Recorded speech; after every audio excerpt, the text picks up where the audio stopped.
Hello, salutations. What it do? It's Sadot the Gamer, all father, Durag gang, the vibes like rap. Let's get it. Welcome to a very special late night edition of Sadot the Gamer streaming stuff. Thank you for all you weirdos of Durag Nation. I mean, all you loyal, awesome followers.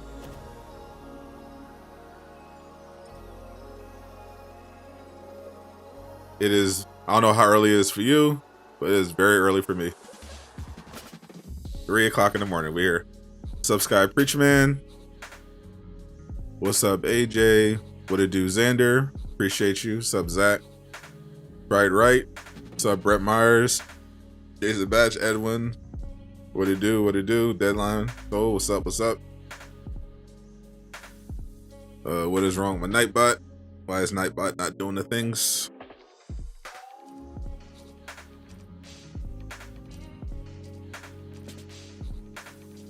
Nightbot just randomly logged me out. How are we doing it, Nightbot? All right. Try us again. Appreciate you guys. What's up, Ability? Exclamation mark. Join. If you want to become a member, support the channel, get access to the private Discord, all those cool badges, early access to videos, all that good stuff. What up, Truman TV, Ant DC, Maximum Venom, what up? You're amazing. Thank you, Xander. You're amazing. What's up, Nathan? When we get Winter Soldier, as soon as they announce him. And then when he actually comes out. I was watching stream replay. You're a night owl, probably first time. Oh, nice. You never know. There might be something else.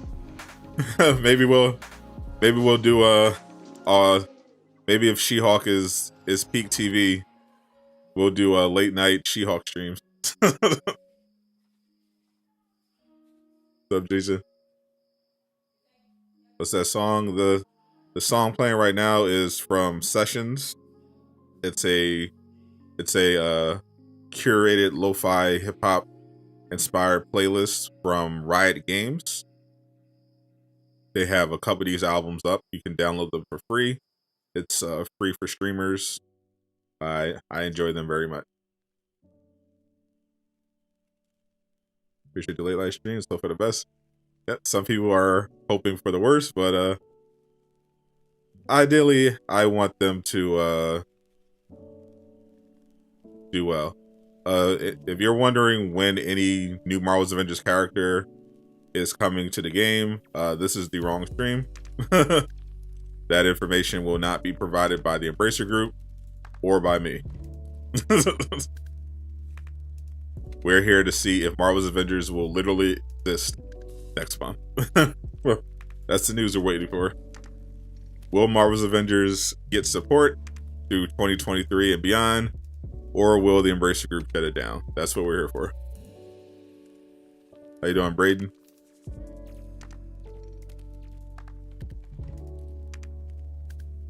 See if this game sticks around. You're hoping for the best.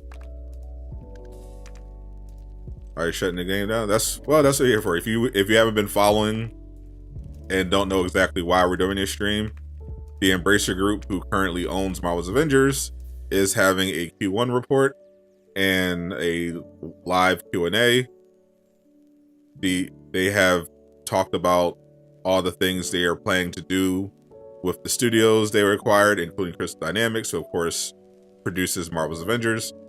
But they have not so far talked about really what they're going to do with Marvel's Avengers, because they don't own the IP. They have the license belongs to Disney and Marvel. So in order for Avengers to not be shut down, the Embracer Group has to acquire the Marvel license from Marvel and Disney so that they can transfer the game over and continue development. So we're here to find out if that is what they intend to do, if they're going to continue with Marvel's Avengers, or if they're going to shut it down.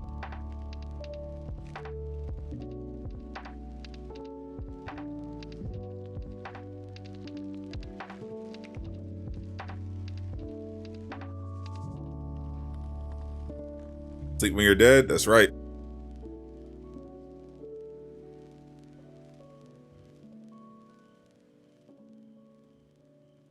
So we're just going to hang it out. We got the countdown going. It should start soon.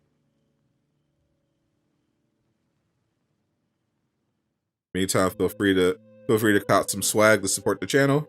Exclamation mark merch. Exclamation mark aim. Any Midnight Suns news? Yeah, it's delayed until next year. That's the news.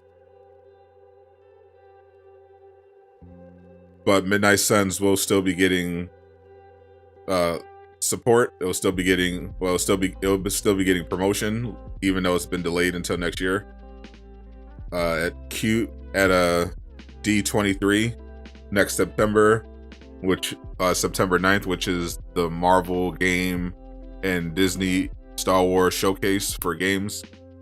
They said since they're showcasing Marvel games, they confirmed Midnight Suns will be one of the games they're showing off. 3M Our Evil. What's up, Jav? H-Town is secretly praying that Avengers survives.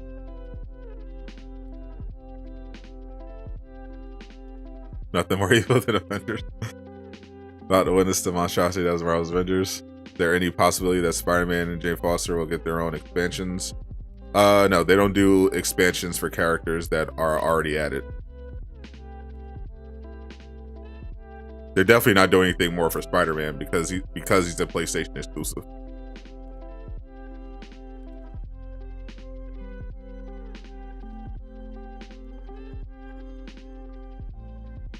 Oh, come on, Embracer Group.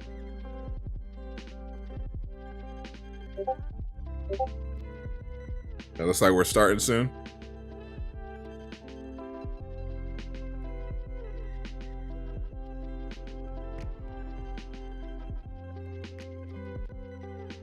We are about 10 minutes away.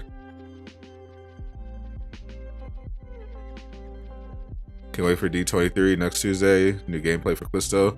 Yep, Gamescom. I'm probably going to be live streaming that if I can get a co-stream set up. They sent me an email about it, so I hope I get added as an official co-streamer. But yeah, I'm mainly looking for D23 so I can see that new Skydance new media Marvel game, which looks like it's going to be Fantastic Four. Yeah, Spider-Man is never coming to Xbox for Marvel's Avengers. Usually when a game gets delayed many times it's bad news. Definitely. Unfortunately, the Embracer Group is in Sweden, so no choice.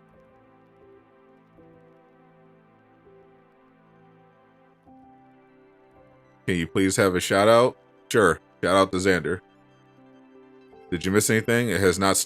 We got the countdown clock. You have 9 minutes and 5 seconds until it starts. What's up, Sean? What new trailer for Kingdom Hearts 4 debut? I'm not sure.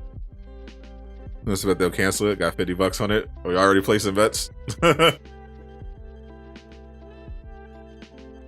feel like odds are they avoid the question. They avoid answering it directly. But otherwise, I think it's like 50-50. Well, maybe 60-40. That they decide it's not worth the trouble. Anthem is still going? Not really, no. I mean, Anthem still exists, but it's not still going. Anthem was shut down. The development is over.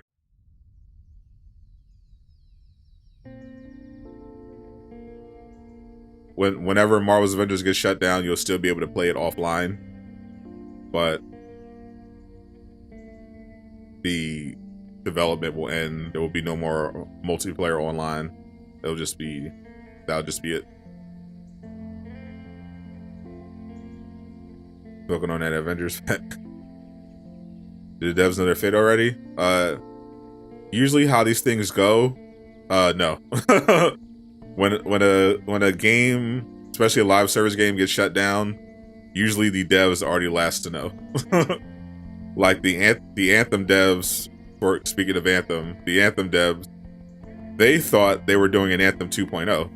They were acting as if they were getting an Anthem 2.0. They were excited, and then they found out, nah, EA shut it down. You can still play Anthem, yes, but listen. When I say Anthem is dead, I mean it's gone. The game is not being supported anymore. It's not being developed. Anthem is effectively a dead game because EA shut it down. They're not developing it anymore. You can still buy it, like I said, but Anthem is dead. And I specifically mentioned how with Marvel's Avengers, you'll be able to play it offline, but there will be no multiplayer online for Avengers. There will be no further development if it gets shut down. That's how it works.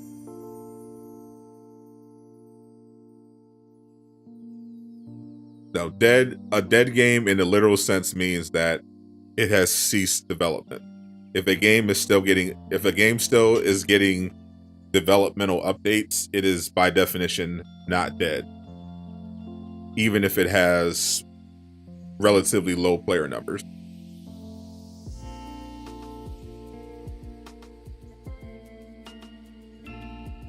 What's my most wanted villain? Right now is probably Galactus, just because of the scale and potential of that operation.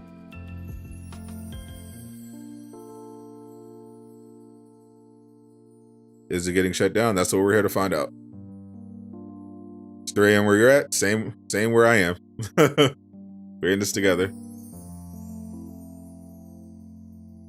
I think Captain Marvel is getting it. Well, it depends on if what the Embracer Group says they're going to do. If the Embracer Group says that they're going to revitalize Avengers, then I think Captain Marvel is going to be getting an expansion. If the Embracer Group lets Avengers ride out status quo until they get to Captain Marvel before shutting down, there'll probably be a hero event.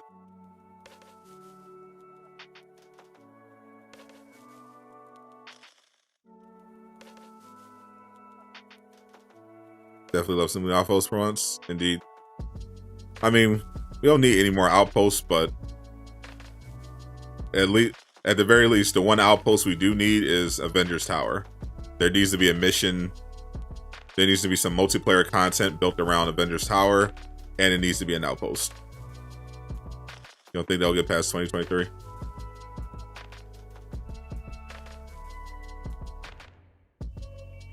It would make sense if Captain Marvel didn't get an expansion.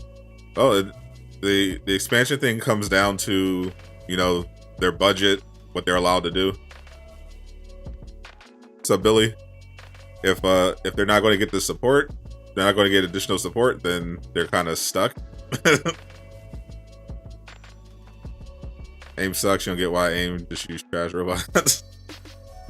Yeah, I think the main problem with AIM is that because of how much Avengers has struggled to get content out and develop, we've been on AIM longer than we were supposed to.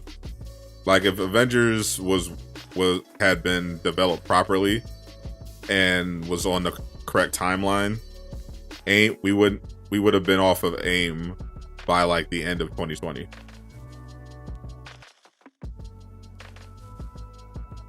Probably early 21 at the latest.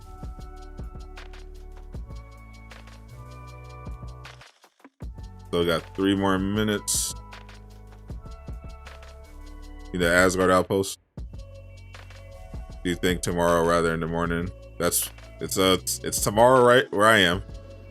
Levy 3000. What's up, Man with Ego? Man with Ego, one of my favorite Avengers content creators, joining me at 3 o'clock in the morning. Will Winter Soldier have an operation? No, they're not doing operations anymore.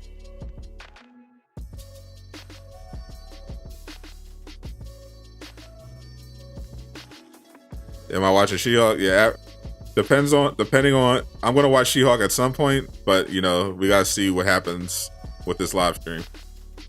If we get some big news about Avengers, then I gotta upload a video. But if not, then I'll just take my sweet time. We got the oldest man in the building, Uncle Casual. What's up? It's announced you guys should be asleep. I set 2 alarms so I wouldn't miss it. I was like, I'm not. I woke up. I ended up getting up at 1:30 when my first alarm went off, and then I was thinking about starting the stream at like 2, but I'm like, nah. I'm just gonna play some multiverses, and we'll go live at like 20 minutes of.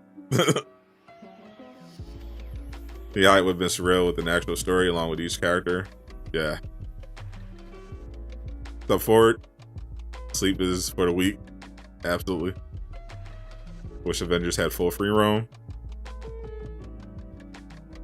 You know, multiverses is DC. Multiverses is Warner Brothers. It includes DC because DC is owned by Warner Brothers, but Multiverses is all of the Warner Brothers properties. So that's why it includes Game of Thrones characters, as Bugs Bunny.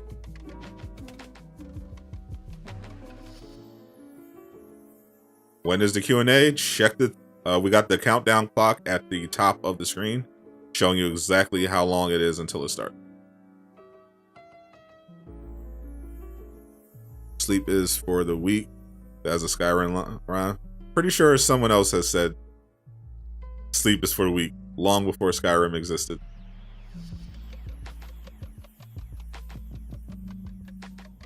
Another sub needs your help. Mark it on the map. Good morning, 11 a.m. here. Nice. I wish it's 3 a.m. here. Do I like Marvel or DC? I like both. So it should be starting momentarily.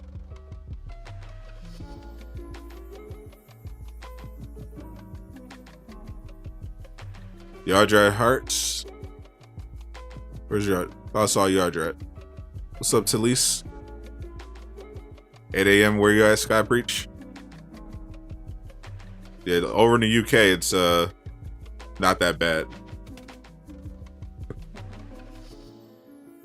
Stardust was saying it was going to be like 8 a.m. for him. 12 a.m. Emailed Embracer and Karistad Dynamics about having every hero in the game have a story because it's lacking in story. Actually, I'm not tired yet, so we're all good. Once I wake up, I'm up for a while. So the Q&A should start momentarily. They already started the video. Here we go.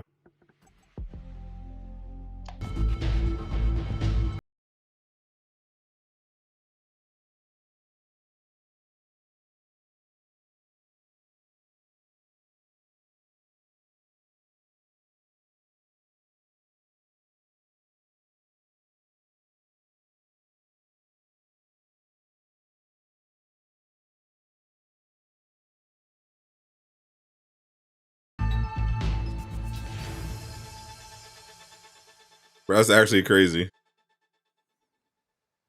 Good morning and welcome to Embracer Group's fiscal Q1 presentation. My name is Martin Anell and I'm an equity analyst with DNB Markets in Stockholm, and I'm here to moderate the Q&A session after management's presentation. It's almost 200 people in here. Today's presentation, all of y'all are weird. First, wrap up of the quarter, followed by a Q&A. What's up, Bruno? And then management will go through the acquisitions that it's 3 o'clock in the morning, followed by a second Q&A. Why are you all here? With that, I want to hand over to the CEO and founder Lars Wingefors of Embracer and Johan Ekström. I love you CFO. all. Thank you.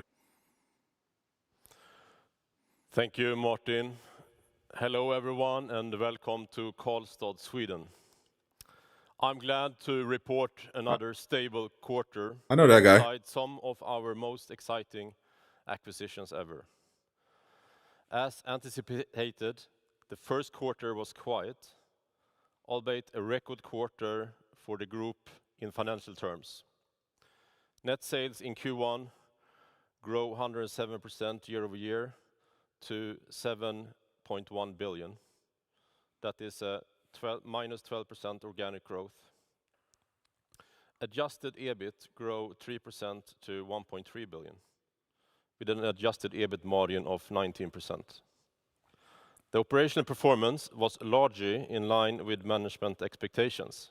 $50 to shut down. The PC console game segment had a low release activity and tough comparisons from the release of Biomutant last year.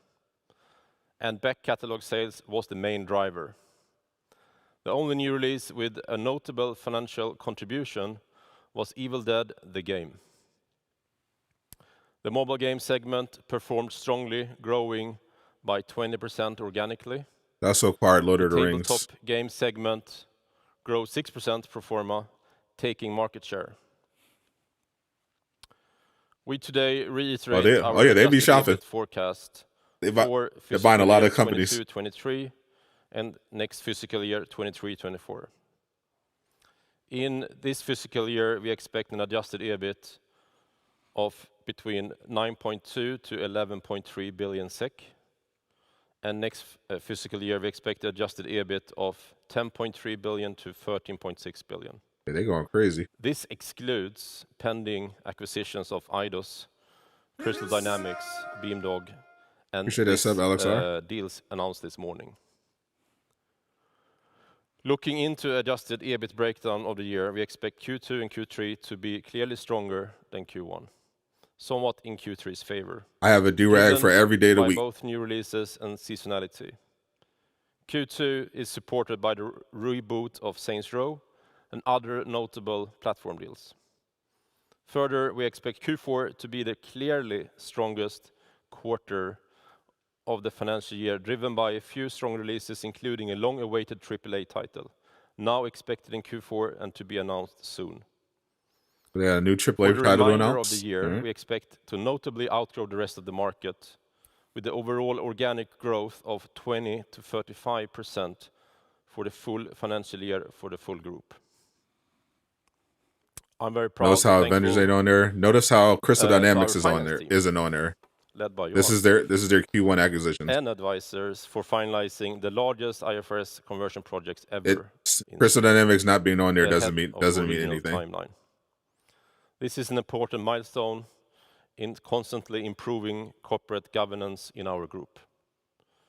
The process to change the listing venue to the main market at Nasdaq Stockholm by the end of the calendar year remains on track.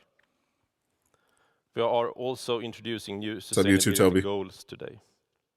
Should we call it Woke World? After an extended period without looking at it as a publicly traded company, you should. Games, we are now entering a new phase of higher release activity. The reboot of Saints Row hitting physical and digital stores on August 23rd. It's a Q1 report. Avengers won't be finalized until the end of Q2. Exactly. Excitement for the game among fans is building up. This is a funding organization for games. About that very soon in this presentation. Basically, they acquire game companies. THQ held a well-received digital showcase last Friday and develop their own announcing a reboot of the iconic horror franchise Alone in the Dark and more than 10 other titles. Next week there is Gamescom, and we expect a strong lineup of both new products and a very business development schedule. In total, we have 222 games in games development pipeline. Over 200 to find out news on the game that everyone hates. 25 AAA projects planned for release until March 2026. Looking at our financial position, we have a total of 20 billion in cash and credit facilities as of this morning. We continue have they said anything about Avengers? No. With several when they talk about Avengers, we'll be talking about Avengers. About Don't worry. Long-term strategy. This isn't the Q&A portion. This is the Q1 report. They're just going over their financials. We continue to grow our organic investments into our games development pipeline with a record of 1.1 billion invested into games development. That will drive the organic growth of the company for many years to come. On the short term, this, however, contributes to the negative free cash flow in the quarter. We do expect a strong free cash flow for the full fiscal year, reducing the leverage of our balance sheet. This morning, I was excited to report 5 acquisitions, including the IP rights for Lord of the Rings and The Hobbit. On an aggregated basis, the transactions Sony bigger have than a them? material impact I'm not sure. on Embracer and fulfill financial and strategic Probably. objectives. From a financial perspective, the transactions on a combined basis will be accretive to earning growth, For games some to people don't adjusted like and EBIT hate, they sure margin, come here to or cash watch. conversion, Yeah, as well as to that's how earnings it's per always share been. and free cash flow per share. Strategically, the transactions further strengthen and diversify Embracer's portfolio with profitable IPs and franchises.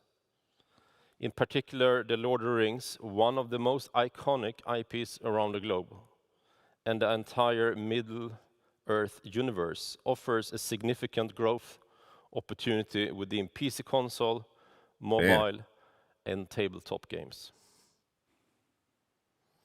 First, you're gonna go crazy with Lord of the Rings. Finally, with summarizing all this information this morning, I'm pleased to announce a new operating group, Free Mode, and we will soon welcome, or in a while in this presentation, welcome the CEO, Lee Ginchard, on stage. And finally, I would like to send the congratulations Want them to buy Koch Insomniac? Media that Sony owns finally changed their Insomniac. name to PlayOn. It ain't happening. So, with that said, I would like to show a slide for you that shows our continued growth. Sony is not ambitions. selling.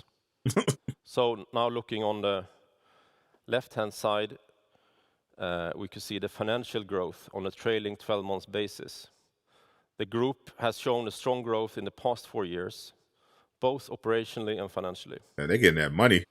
The headcounts has increased from 1,700 4 years ago to almost 14,000. For all the new people just coming in, this is the beginning of the presentation. The number of studios they're not talking about Avengers. 120.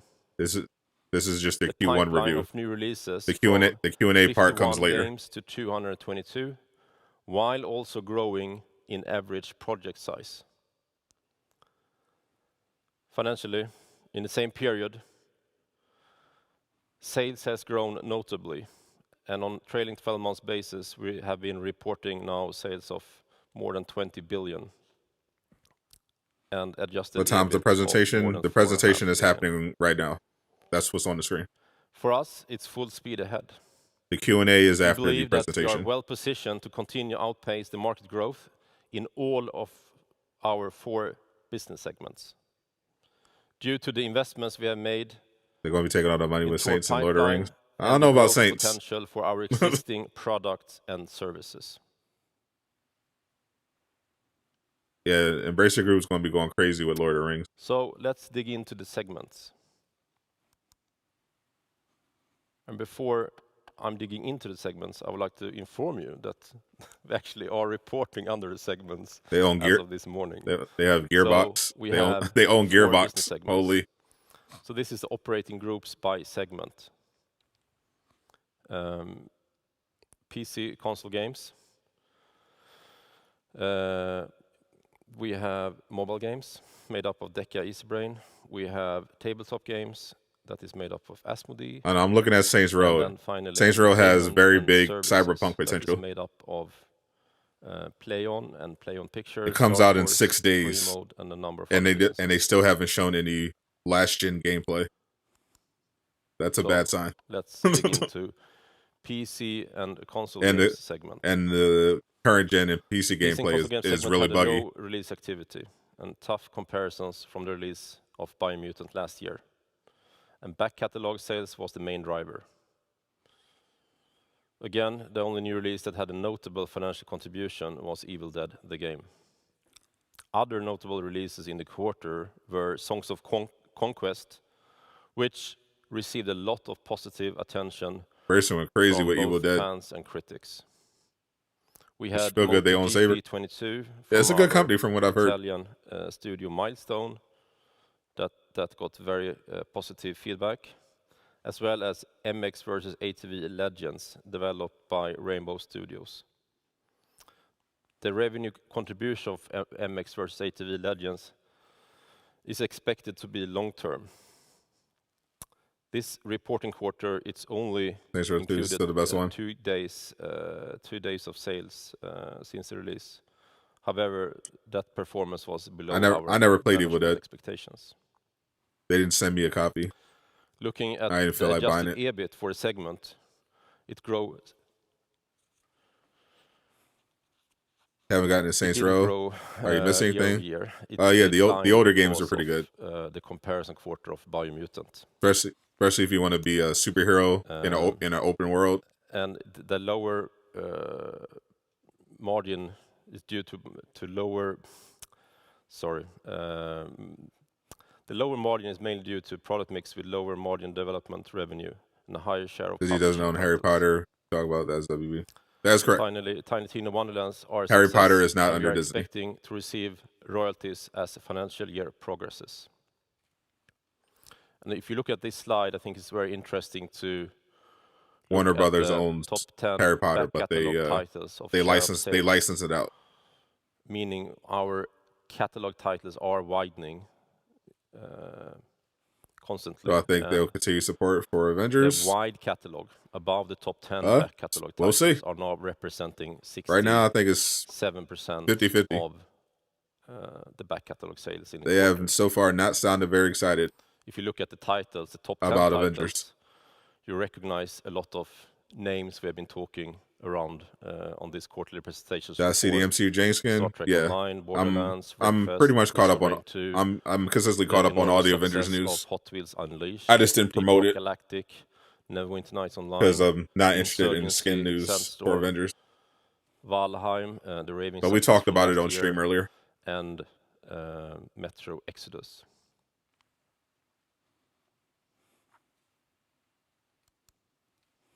Aqua drop by yet? I don't think Aqua's awake. Ado, I'm very happy to Saints Row. Here we go. Nichols. Here we go. Mid row. Online. Hey Lars, how are you? I'm great. How are you? I'm very well, thank you. Thank you for inviting me and to tell you a little bit about Saints Row. There is our glorious launch key art up there that we're very proud to show you today. Aqua got schooled. You can't believe that we're actually only 5 days until we're unleashing. You don't care about school on the world, and preparing for the biggest and most ambitious Saints Row. Did you talk about Thor this? Probably. Is ready and it's primed for that's the one skin I'm waiting for. So I'll run through a little bit of what we're starting to smell like freshly cooked hot ramen over this launch. You might want to change your diet. Let's go to the next slide. That'd be great. Thanks. So we've been busy over the last couple of months, as you can imagine. If they decide to fund Avengers, then Avengers going to go crazy. Factory, which is our best-in-class customization demo that allows you to create your own boss and have it ready. Do the hacker had Doris and OLT run earlier? There's a bug where you can get skins early. We had 1.3 million downloads of the demo. And with social where am I watching the stream? The Embracer website. Generated an amazing 374 million impressions.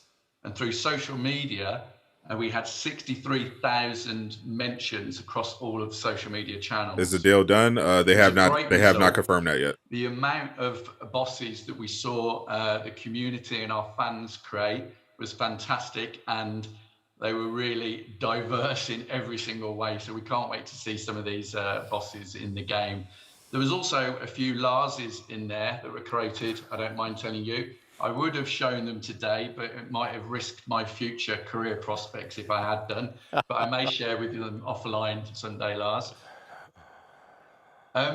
We then had our hands-on. I requested a review copy of Saints Row worldwide. London, Sydney, Paris, but if I get it, Milan, it won't be like until like right before launch. The response was really positive. It was great to witness the press at last getting hands-on and playing it and experiencing Saints Row in a full Saints Row style. And we had some really great quotes that we got from that event. The Who activity and Black today, Panther or and that's just a bit Joker of it. There was in a lots straight more up of other fight? Black trailers that Panther were easily. released over that period of time, but has really put our pre-orders in a strong position. 2 weeks out from launch, we're at 118% of our track to date pre-orders. So that's giving us a lot of confidence as we come into this final 2 weeks of launch from this period. Can I share the questions I sent the Embracer group? We've now kicked off our global marketing campaign. So if you can go to the next slide, please. So we're pulling all of our big marketing levers across social media, digital media partners, trade marketing, first party. We've activated our full lifestyle and gaming influencer campaigns, as well as our big out of home, as you're seeing here, and premium underground in the UK, primary billboard sites in the US, tram skins in Sydney. We've got Saints Row influenced food trucks touring many select cities around the world, doing the most amazing food. Our final review copies have gone out, and we can't wait to hear what the press are going to say about the game come when the embargo lifts. So I thought I'd take the opportunity. We've got a really robust TV and VOD campaign worldwide. So we've got a couple of TV slots to show you now, a full gameplay and a live action. So I'll let those roll now. Enjoy them. It's about a minute, and I will see you. We're getting some Saints Row gameplay. Is it on PS4? Thank you, Paul. Out of nowhere, this fool with a bazooka straight up nukes the whip, hails agenda, and straight up bounces. These two weirdos punch each other in the dick. Ow! She struts her stuff and strips down. I was like, bam! I seen these little hellions out here running them up like a bunch of Gila monsters with their heads cut clean off. Straight off the roof, all flying squirrel. Now that's one hell of a takedown. You ain't seen nothing yet. Nothing.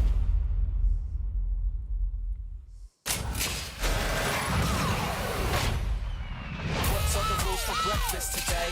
What's on the words I'm forbidden to say? I need to let my hand down and go like a... Ooh. I believe that is copyrighted music. That's enough of that. Is this GTA? That's funny.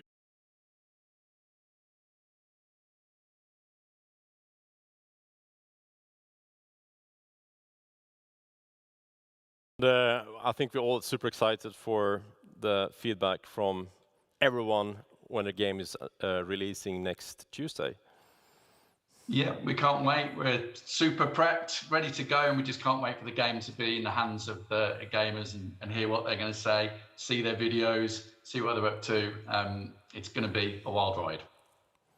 Thanks, Paul. Well done. Thank you. So let's move on to Stockholm and the team from Coffee Stain North. Hello, Lars, and thank you for having us. Hello. Hello. Welcome to Karistad. Thank you so much. So I heard you were going to run a trailer from our game before we get to talk a little bit more about it. Sure. Let's see if we can get this trailer up and running.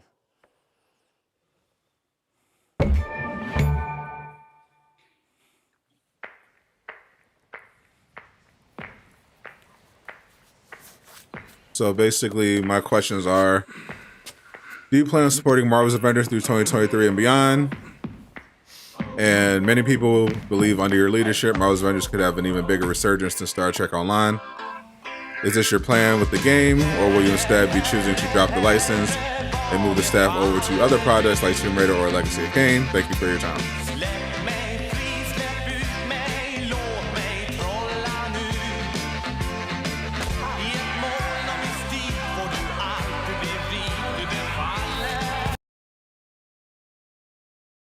That Goat Simulator again.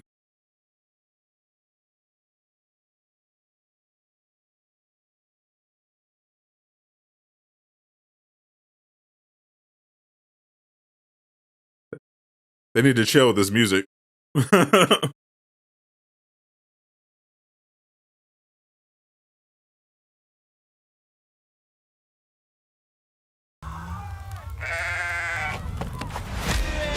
Pass on the goat.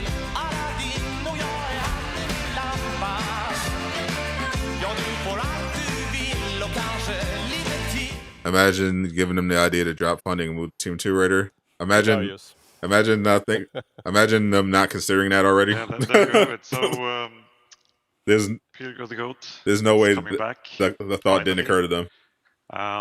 We released the original game in 2014, and they're a very successful company. Supporting that and continued supporting that, but the fans of Pilgrim had to wait almost 10 years. Don't let Taika with TDC the goats. But it's coming now in November 17th, exclusively to PC on Epic Games Store. They know how to make a quarterly report instant. You'll go with that. PS5 Very true. And on Xbox Series. They got trailers and everything. And we're really, really excited to very soon be able to share going crazy gameplay from the game on the Gamescom opening night live on the 23rd. Yeah. I saw this trailer already at the last game showcase. Also get their first hands-on with the game. So we're really looking forward to how long is this? I have no idea. We announced the game only in the beginning of June this year. Our social media channels have been exploding with people coming to them. Our TikTok, for example, has more than 500,000 followers already, with 4.7 million likes. So people seem to be excited still about goats in general, I guess. People love goats. And I'll let our creative director, Santiago Ferro. The Goat Simulator TikTok has 4.7 million likes and 587,000 followers. Sure. Yeah, so just like a quick overview of what Goat Simulator 3 is. They're excited for it. The big new feature. I've never played any Goat Simulator. Multiplayer, so you can play up to 4 players and wreak havoc. What games am I going to cover if Avengers ends up being shut down? Just have fun together. All the games that I'm covering right now. It's all up to you. And plan to cover. And one unique feature for the multiplayer is my channel is not built around Avengers anymore. Which is unique rule-based games. I've been covering Gotham Knights. I've been covering multiverses. And we have like hoofball, which is basically soccer. I'm going to be covering God of War. Floor is Lava, King of the Hill, and I'm going to be covering the big games dropping next year. Put your goat skills to the test and have fun. In classic Goat Simulator style, the world is just a big open sandbox. And there's a lot of LeBron and Goat Simulator? Secrets, quests, and, I hope not. Yeah, just a lot of things. Lose diversify your portfolio. Exactly. And just play around with. And this time we really focused on building a fragile world with a lot of destruction and chaos. Marvel's X Goat Simulator. We've added different elements Justice like for Marvel's fire, Avengers. electricity, oil that changes the way the world and how you play and interact with this world. Gotham Knights is dead. And lastly, how's it dead? It just went gold. Customization system, and it's not even out yet. Fully express yourself as a goat. How's a game that just went gold? So this time around we have 7 different slots, and it's still 2 months away. The head, dead. The back, the feet, and so on. That makes sense. All these gears can have different nice abilities, or they're just cosmetic. Can you play a game with me someday? Abilities can also combine. Yeah, you can play a game with me any day that I'm playing games. Combinations. I play with subs all the time. Again, enhances the creativity we're playing Avengers all that kind of later today. And of course, you can change. I play multiverses. Of goat. So if you're tired of the regular goat, you can be a tall goat. You just got to be here. Some people call them giraffes. And we have 11 different types of these types of goats. And yeah, we're super excited to show more. And I was just taking you to your content. You've been your favorite content creator, no matter what. Yeah. I appreciate it, YouTube. Thank you so much. I think we're all super excited. I can't wait. I can't wait for the opening show. The PS4 version, yeah. Thank you so much for joining us. Thank you. That was like 3 months ago. So let's move on to. That's not what a dead game means, my friend. It's literally coming out in 2 months and is already going gold. It not being on last gen is completely irrelevant. Reported strongly that doesn't make sense. 20% organically. The growth was lower compared to the previous quarter, partly due to the platform deal we made in the previous quarter. How do we play together? And moderating market growth. Come to my streams when I'm playing with subs. Operational EBIT amounted to 277 Become a member of the channel, join the Discord. Yielding a 19% adjusted EBIT margin. Those are the ways to play with me. The decrease in adjusted EBIT margin compared to last year is mainly explained by higher user acquisition cost in relation to giving a presentation 59% on a game we play as a goat. I mean, as well as the addition of they're a game publisher. It's part of the job. The mobile game segment is expected to continue its growth through investments in live Why do mobile games do so well? Improvement of current titles. Because most of the world has a phone. Through they're cheap to make. Releases. It's too early Pretty simple. to any conclusions based on Google's forthcoming policy and restrictions for ad placements in Android apps. However, the policy will be effective as of September 30th this year. How did they get a blue name in chat? They are members of the channel. By both Deca Games and EasyBrain are working proactively. If you join the channel, this you get a special, or you're a mod. Without further ado, I would like to move over to Paris. some special perks in chat. Welcome to Sweden. Thank you, Lars. Good morning, morning, I'm buying a PS5 for $1,000. It's my pleasure to report on I saw a PS5 earlier for like 500. Highlights for Q1. As a point of reference, let's just please bear in mind that the reported sales for Asmodee in Q4 2021 give you money, you'll become a member. That's not how this works. March into account as Asmodee joined the Embracer Group at that time. So, starting with sales performance. It's like someone's mad they got a Laajune console who clearly 2.7 this man is punching it. Probably has an Xbox. 6% growth. Probably has an Xbox One. Punching the air right now because he can't play Gotham Knights or any of the Spider-Man games. Had a strong momentum driven by high demand, especially for trading cards, in spite of the periods typically being seasonably weaker. Our sales grew both in Europe, I shall say particularly in France and the UK, and North America. Our online board games and video games also contributed to growth. On an operating EBIT level, thank you too, Toby. Adjusted EBIT amounted to 445 million SEK. That yields a 17% adjusted EBIT margin. The growth of profitability versus last year is primarily driven by the timing of investments in people and structures. We're waiting for the Q&A to start. Dedicated to the successful integration. So far, they're talking about their games from Q1. Some internal Saints Row, Goat Simulator, their mobile games, tabletop games. The Q1 sales performance was supported by our bestseller lines and also the PS4 and Nintendo Switch. Of our most recent that sucks. releases. That sucks, my friend. Some examples. So Clover from our at least you got Nintendo Switch. Was named Party Game play some Bayonetta, I think. Board Game Geeks Annual Awards. This is Joe Biden. Dixit Universe from Libalet Studio was runner-up in the same category. You have an Xbox One? Nope. You can play with me on Multiverse. You can play with me on Multiverses, I think. We also saw but we can't play Avengers. Towards interactive gaming with the digital version of the best-selling Exploding Kittens card game launch on Netflix gaming platform. If as well as the you grab Multiverses, we can play. Catan on board game or like you might recall our Fortnite, global but I don't really play Fortnite. That ranked #1 overnight in number of hours played, actually. Speaking of transmedia developments, during the integration of Asmodee and Embracer, they have no PS5 here. You can only buy them online for $100. Whereby Asmodee's IPs are being evaluated what are you talking about? For collaboration and development. $100? That's a bargain. What do you mean? To conclude on this, you could get a PS5 for $100. Part of Embracer. Asmodee. Then why are you complaining? Go buy one. A new studio named Access Plus. Why is she still talking? Because it's literally her job. One of Asmodee's $1,000. Bro, I literally did a stream where I Google search PlayStation 5s. Members of society and they were selling. Working with healthcare And I saw them for 500. I saw them for as high as 800 and as low as 400.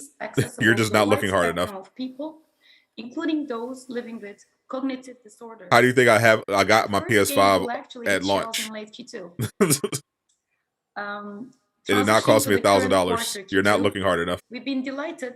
Not here. Where you are is irrelevant. The internet exists. Go online and order one, like everybody else. Board game consumer show that gathered around There's nothing, 50K consumers. unless you live in North Korea, you can get a PS5. Twilight Inscription from our Fantasy Flight. Buy one on the internet and ship it. Have it shipped to you. Sold out in less than 1 hour during the show, as well as our Netflix series of games. Where you are is completely irrelevant to how much they charge. Also in July, our global online board game. He will benefit from the PS5 tracker in the Discord. He would. Hundreds of thousands of players around the. He must live on an island from Lost. So one new game released each day in July on the platform. Started watching a year ago. Covered Avengers. Appreciate Finally, you. In Q2, thank you. 6 novels will be released by Aconite. They confirmed Sauce question. Yep, both of my questions. Including 2 Marvel IPs. The Embracer Group emailed me directly. I think with that said, and said they're adding them. News. Hope you stay tuned. Back to you, Lars. Thank you. Thank you, Müge. We are so excited to have you on board and can't wait to see you soon again. Thank you so much. So moving to entertainment and services, our last segment of the day. I got an email from Maria from the Embracer Group. Year, driven by the she said that they will bring my question to the Q&A session. Performa growth was minus 12%. That is a direct quote. Year over year. It's mainly explained by lower activity in terms of. That's a direct quote from Maria from the Embracer Group. In Play On Publishing, the previously Koch Media physical distribution arm. During the quarter, the Umbrella Academy Season 3, Umbrella Academy, based on Dark Horse comic book series. Oh yeah, that's right. They own Dark Horse. On Netflix. The Embracer is everywhere, bro. Quarter, Dark Horse Entertainment announced that its partnership with Netflix has been extended for several years, giving Netflix options. Did you miss anything? If you're here for Avengers, you have not missed anything. Finally, Play On Pictures won 2 of the main awards at the Cannes Film Festival. Looking a little bit more into the market. The global people got all the PS5s instead of 4,000. Generate how can you not know that? Bro, are you incapable of listening? In 2022. I'm literally telling you, you can get PS5s for this less represent a slight downward than $1,000. Previous 22 forecast that were 5% year over year. Does he? Mainly driven by a lower forecast for console games. The market has somewhat headwinds from inflation, I'm going to literally do a pressure on consumer spending, and remaining pandemic effects like hardware shortages and new release delays. That said, there are several factors currently adding momentum and stability to the games market. It's both accessible and affordable, with increasing revenue from platform deals, subscription models, and a high growth areas such as VR. According to data from IDG, the games market is expected to gain share versus other entertainment sectors 2022. The long-term growth prospects remain strong. The games market is predicted to I literally just did a Google search for it. Here you go. Subsequent years reaching $226 billion in 2025, which is a 5% CAGR between 2020 and 2025. With that said, I would like to leave over to Johan. Thank you, Lars. Yes, so if you look to our P&L for the period, there you go. It's now split by segments. As said, we have a record high net sales in the quarter, 7.1 billion, growing with more than 100%. You have several options versus last year. The main drivers of the nominal growth is the addition of Asmodee, Dark Horse, and Crazy Labs, and also favorable effect from weaker SEK versus US dollar and euro. If you look at the profitability in the period, adjusted EBIT 1.3 billion, yielding a 19% EBIT margin. Why is someone getting mad with PS5? PS5 is serious business. Mainly explained by segment mix shift from. They have not started their Avengers. They have not started the Q&A yet. Mobile games. Nothing about Avengers yet. If we look at the individual this is still the segments, Q1 presentation. And they haven't started the Q&A. PC console, we notice that the EBIT margin is 26% in the quarter, lower than last year. He didn't want to admit that, right? That is true. Last year we had the release of Biomutant. Wario64 on Twitter as well. Literally just posted about PS5s going on PlayStation Direct earlier today. In the quarter, in Evil Dead. It's actually, it's very much possible to get a PS5 for retail. You just gotta dig around.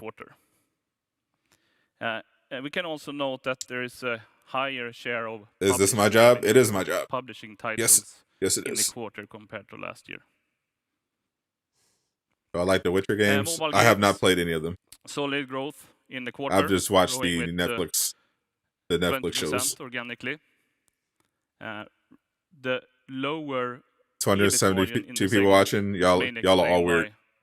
A higher share of user acquisition costs. It's 3 o'clock in the morning. To net sales in the quarter. All of y'all are weird. Solid performance. But I appreciate it. As we heard Mygge talk about. Growing with 6% in a flat market. Generating an operational or adjusted EBIT. That better be vodka. 445 They're in Sweden, not Russia. That's probably pure water. For entertainment and services, profitability is lower compared to last year. Locally sourced from Unicorn Tears. There were no larger releases in the quarter for play-on publishing part of the segment. Working nights, man, just making the time go by. I feel it. Adjusted EPS on a fully diluted basis was 12.96 SEK per share. In Am I Square Enix Asterisk? And on an undiluted 12.40 basis, for you. It was 1.0 8 a.m. in England in the quarter. Yes. Yeah, I got off easy. Yes. West Coast, so 12:30. we're very Still pretty happy late. to release a report. 9:40 in Cape Town. And it's been stay a up late and smoke for project. 20.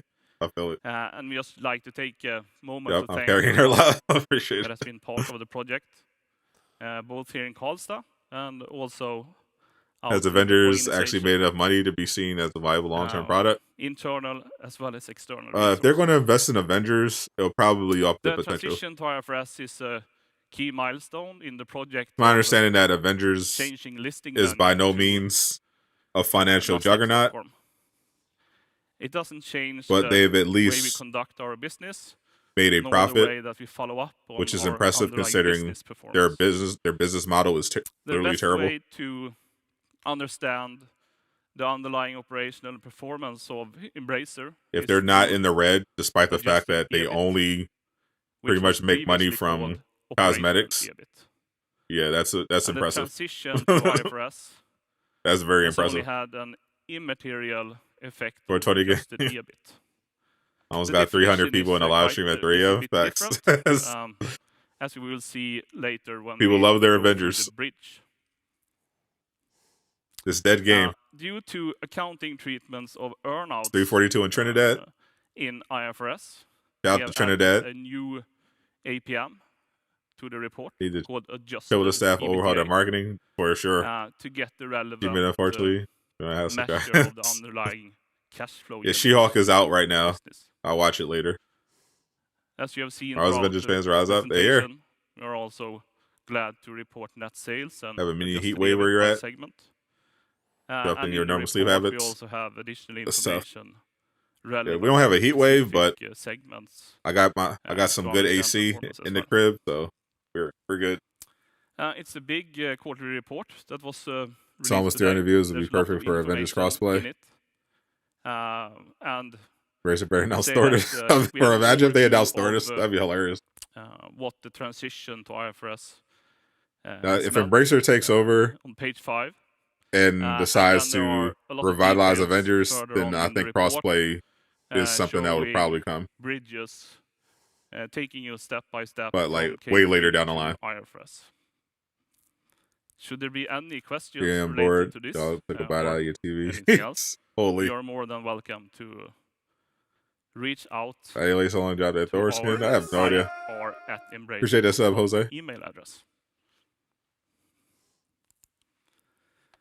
Looking at the bridges. Who would win, my favorite hero or Joker? My favorite hero would destroy the Joker. Joker's not very strong. And one important outside of thing like is that within IFRS, a couple weird there is comic an book explicit incarnations or implicit condition where he got cosmic that the powers. sellers should remain employed. Any good news? Just woke up. During You're the earn-out period. You're good. They have not It announced. will not They be have not part of got the to the Q&A part yet. consideration, or part of the purchase. They're price still doing their under IFRS. Q1 presentation. Instead, it's expensed as it is Morbius being versus earned Goku. Morbius. and treated as a Morbius personnel low cost diff. in the P&L. We definitely think that this is an acquisition related. Who's my favorite hero? Gojo. Which is why it From, is Jujutsu excluded, Kaisen. when establishing the adjusted EBIT and EBITDA. When it comes to transaction costs, such as due diligence, financial, tax, commercial, legal, They getting some bread. under IFRS, You get these some more are all day. expensed as they occur, and Good, am I this not is using also Spider-Man crossplay as a the plus? acquisition-related item. Ghost Rider. That is added back when calculating Jojo clears Ghost adjusted Rider at low EBITDA diff. and adjusted EBIT. Worth noting is that King it's Thor solos only Goku. the transaction costs that are being added back to adjusted EBITDA only consists of transaction costs for. Do you think most of their deals audience that is have here been for Avengers? closed. I don't know what their stream numbers are. They don't Looking have. at the amortizations, They don't have them displayed. They are. But I 7 know million most of my audience lower, watching is in here for IFRS Avengers. than it was in Q3. Looking at the previous fiscal year. That is for damn And sure. the reason for this is that there are no goodwill amortizations on IFRS. There still are Harley Quinn already. What? acquisition-related Harley Quinn is really amortizations good. within I'm not too sure about She-Hulk. related to I got. acquired surplus I'll watch rights, it. I'll watch it later. such as IP rights and brand names. If you're just coming in, trade they have names, not gotten to the which is Crystal excluded Dynamics Marvel's when Avengers portion of the calculating broadcast yet. adjusted EBIT. They gave me here for Borderlands So 3 at the end, news. You're going to be the disappointed. adjusted EBIT for They talked about Goat last fiscal Simulator year on the IFRS, and as you can see, is the approximately new Saints Row 4.5 and the billion Umbrella SEK. Academy.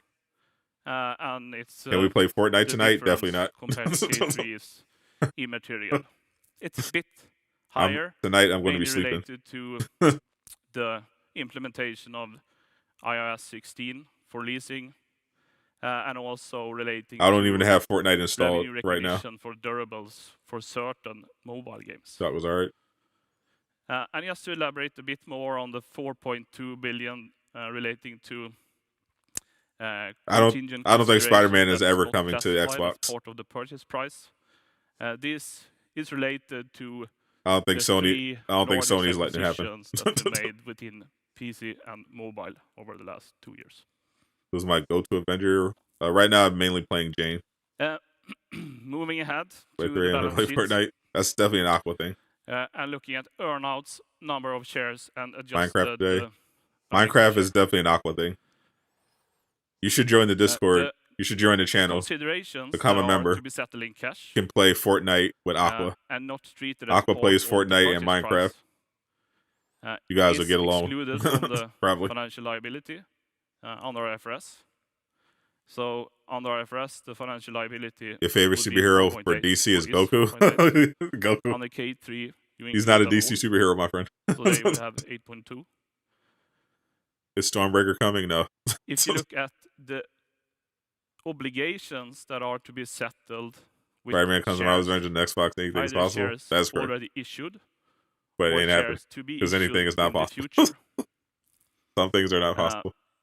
The amount of shares On is GTA Online lower right now. under IFRS compared to K3. How much does it cost to become a member? Mainly related $2 a month. That is the part of lowest. the That is purchase the price lowest under membership here. IFRS, or $2. would be excluded from part of the purchase price. Slightly more than the dollar menu But at McDonald's. On the K3, you would include all shares in the share count, as they are part of equity when they are issued, and Live stream feels like a college as a online class. provision when I they mean, are that's pretty much what included. everything's become because of the pandemic. Finally, looking into Economics the 101. average share count. Yeah, if you want to know how to be a The successful average game number publisher, of shares definitely study the Embracer Group. diluted under Is it IFRS Goku from One Piece? He's actually for from Attack on Titan. last fiscal year would be 921 million. Microsoft by Sony, the Spider-Man costume. Under K3, it would be Imagine. 1,086 million. So a lot or higher under K3. And the reason for this is that earnouts that are not considered to be part of the purchase price under IFRS are earned Values in Trigus. over time. And also that you need to look at each You have pounds. Pounds are individual accepted. agreement to see if it should be classified as a part of equity or as a financial liability. We accept all depending on currency at if the Durag Nation. fixed criteria are met or not.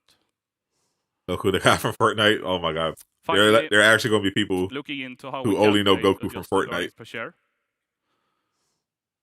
We start with the net profit for the period, which is 1.1 billion. Do you accept V-Bucks? For last Anything fiscal is year. V-Bucks. I do not recognize V-Bucks Then as we currency. add back acquisition-related items that we just You bet Brian's watching? described. Like, no cap, I think there are actually under devs the watching. establishment of adjusted EBIT. I think there are devs that actually don't know what the hell Then we Embracer is doing. remove any And they're actually curious. acquisition-related items that are part of the financial net. I think I'm not even And joking. last year, they were positive. So they I'll will tell you, be Dracula. removed as 2.5 billion. Then we also need to if you have Dracula, you consider can taxes cash at me. on the adjustments, which is the 276 million. Important to note is that Said no, all good, all all good. adjustments are taxable. Hence, the tax Just gotta effect is only just calculated. Just on gotta get your own money, adjustments that are so you don't have to ask your mom for nothing. or has a tax effect. This would then result in an adjusted net profit for the period of 3.9 billion SEK. You thought Goku's from One Punch Man? We use the higher share count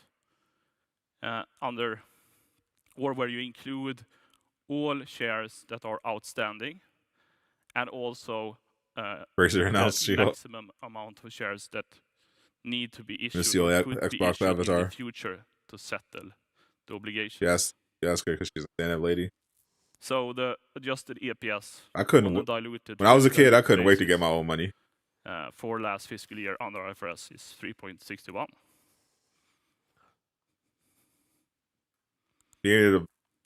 Being able to buy stuff whenever you want. Looking into the cash flow Well, for the period. not whenever you want. You know, it depends on how much money you have. But being continue able to buy invest stuff into without asking anyone for organic growth permission is opportunities. amazing. So in total, 1.2 Never gets old. billion invested into intangible The Rambo's assets. highlight reel. Do you think The we'll be vast okay? majority, 1.1 of this is related Probably to not. investments The world into looks like it's on the verge game of World War development, III. portfolio. America is in a recession.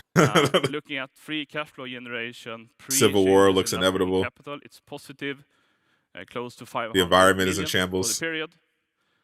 We have a increased I don't think working we're going to be capital okay. in the period of 1.2 billion. So free cash flow after What's up, changes in James? working capital is They haven't gotten to the Q&A negative portion minus yet. 800 million. The change in working capital is mainly related to the build The merger's fine. in the tabletop I don't know if segment, Avengers will be, but the merger will be good. before they enter into the Regardless of what peak happens season, with which is Avengers. K3. That was approximately 0.8 billion.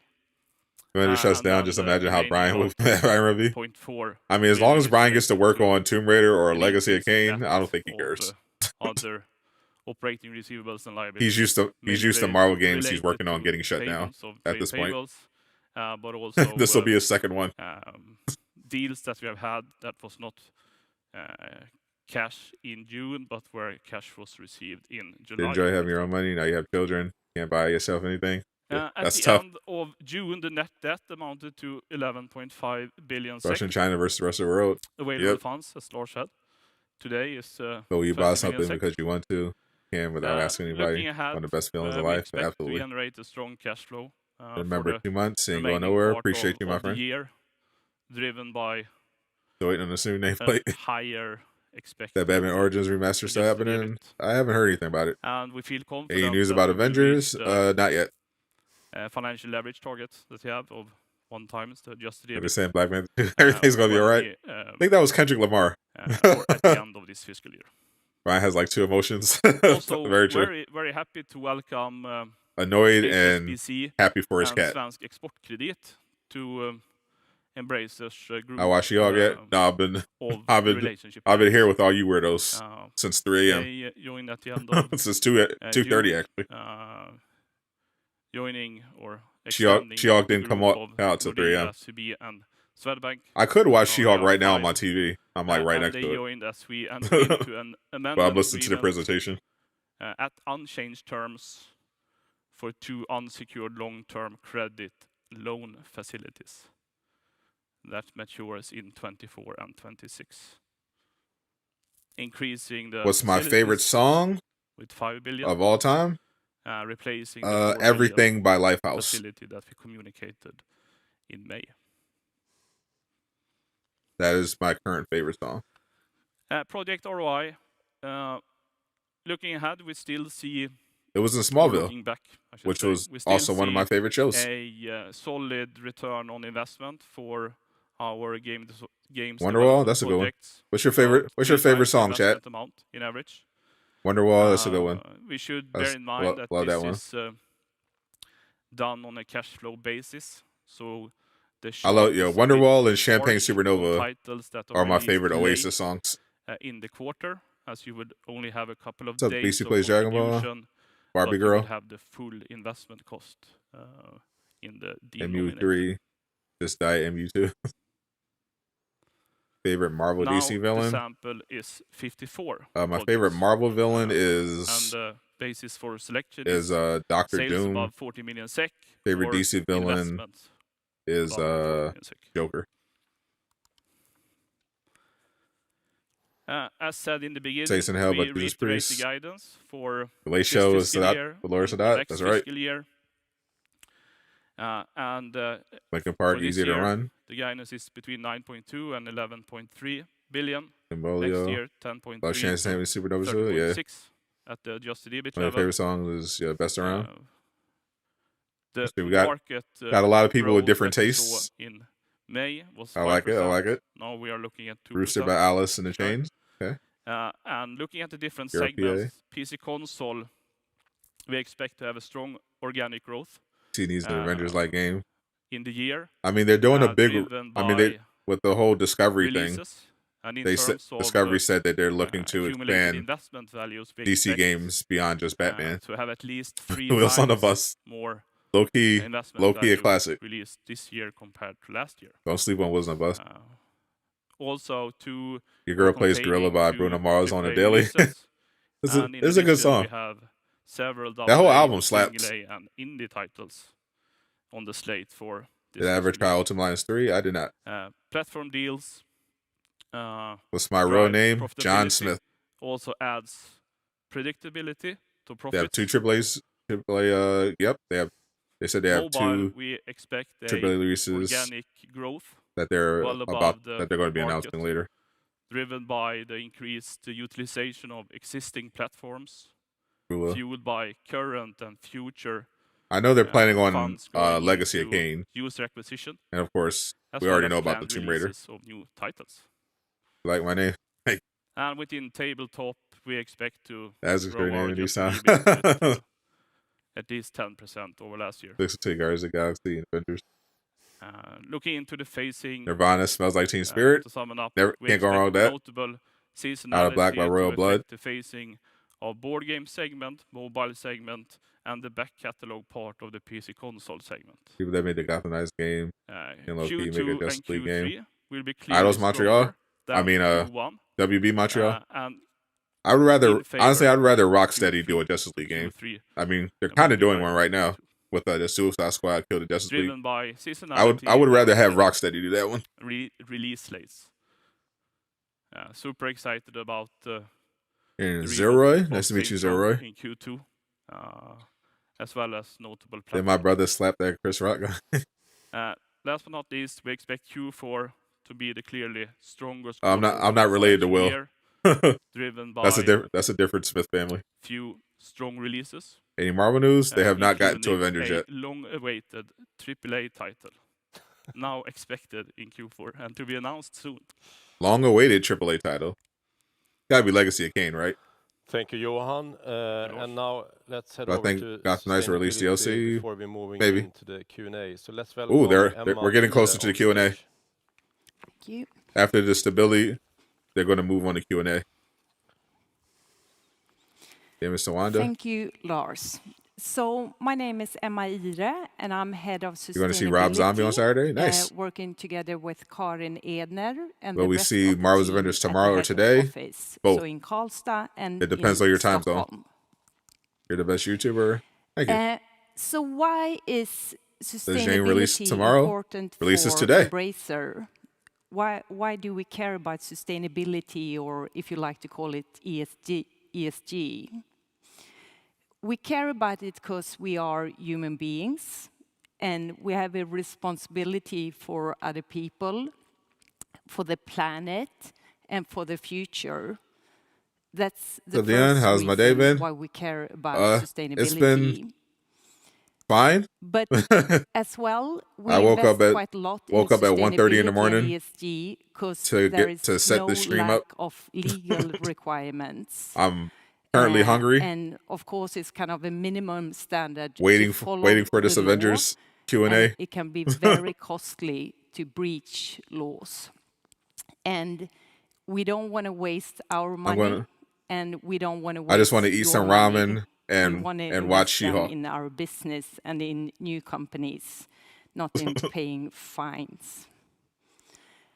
And as well, we have high expectations sustainability. from our That is also true. stakeholders, and that's stakeholders like our employees, customers, and investors. So to summarize, it's about values. We want to act in line with our values. Hope everyone's But doing it's good. also very much I about hope so risk too. management, to map our risk and to manage them in an Hope they excellent update way. Avengers. And I it's do too. also about business development. What's my favorite to ramen develop player? our business If it's real so we ramen, do I like good for people, the Tonkatsu. planet, and earn money at the same time. Can't beat that nice slice of pork with that Embracer Group with the egg is on top. providing the market with great games, But instant great ramen, entertainment. I like the chicken flavor. And that's our business, and that's where And shrimp. our sustainability work starts. But to be successful in the long run, we have to think What up, Wavy? and act broader, I'm alright so more far. long-term. I've been up since The 1:30. world with even more entertainment. So now 4 and o'clock. great games. We've been on this and like to an hour and a create half. even more value to our stakeholders and to give back to society. That's our way of looking gonna be at wild. sustainability and our strategy. And these are And I still have to stream later today. material In the sustainability afternoon. issues for our industry and At like for 1 Embracer o'clock. Group.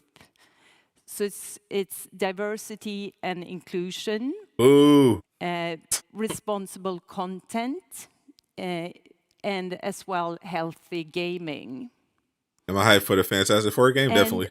our board has, based on our decentralized business What would model, I like to see in Avengers? our A sustainability non-dead game. framework, and the most material sustainability That's why I'm up at issues That's why I'm up at 4 o'clock in the morning set sustainability watching this goals. presentation.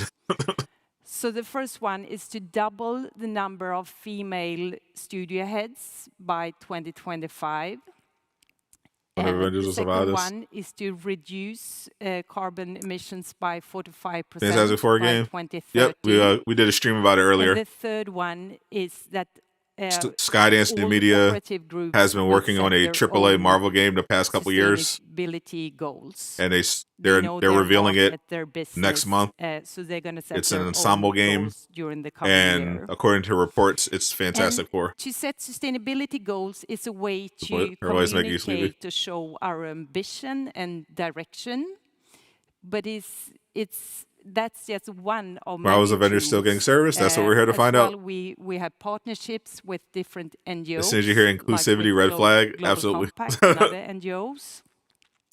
We have collaboration within our industry. If you're promoting any kind of product, as soon as I hear inclusivity, I assume it's terrible. We have tons I assume it's low quality. ambitious policies that we are implementing, and many of them is about ESG or sustainability. This whole presentation is about their games. So that was it from me. Thank you, Emma. Thank you so much. Bye.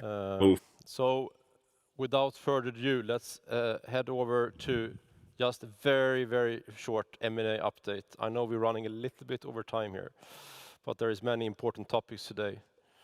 But we believe it's important to continue expanding and investing into the ecosystem that attracts and retain talents, creates synergies, enables Crystal people Dynamics to realize their high ambitions. And if you look at this slide, you can see our current pending acquisitions and this morning announced acquisitions. So we are expecting to close the notable acquisition of Crystal Dynamics, Eidos Montreal, Square Enix Montreal very soon, as well as Beamdog in Canada. All right, very soon. They're expected to close.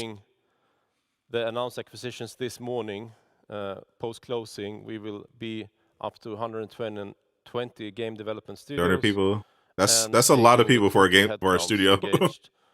To more than 15,000. We continue to have a strong funnel of M&A opportunities. If you're not familiar with game development, 300 people is a lot for one studio. There's a lot of bolt-on opportunities, adding fantastic IPs and game development studios, for example, into the group. That's around what Insomniac has. On that strategy. So, let's head over to Martin before we will.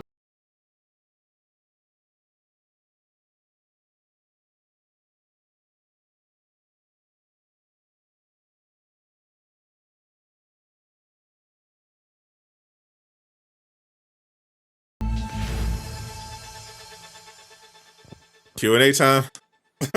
Let's go. Birdman hands chat. Thank you, Lars and Johan, for that presentation. And time for the Q&A. Q&A now, and then I think there's appreciate it, sub. Welcome to presentations coming. Followed by let's turn off alerts. After that as well. Let's go. But to start with, dead or alive game on the quarter. Just you mentioned that this is another stable quarter. Is this the final time you're going to say that when we're moving? We're starters in our hearts and minds. Do you think? No, I think, looking at the word stable, it's relating to our expectations. And, our expectations are wide, but I think in general, more or less all companies are delivering according to our expectations. So that's why we had a stable quarter. And then you added that Q2 will be significantly 320 people at 3 a.m. a little bit in the phasing 4 a.m. Of the coming quarters, and expect what a dead game. Strong end. Over 300 people watching me. Year with the Q4. That's correct. Yeah. Look at a financial presentation at 4 o'clock in the morning. One significant release just for Avengers news. Scheduled to be in the third quarter, moving to the fourth quarter. Yeah, turn up. We'll come back to those pretty much as high as it could go right now. In the quarter, there's notably high UA spending in mobile. I think it was 59%. Oh, tight to the FP. And it seems sales growth is slowing. Get your dubs in the chat ready. In the mobile segment, how confident are you with investment initiatives in the mobile business? First of all, I'm confident that we have a top-class management team that are able to understand the dynamics of their businesses and Dubs if of it's the user acquisitions.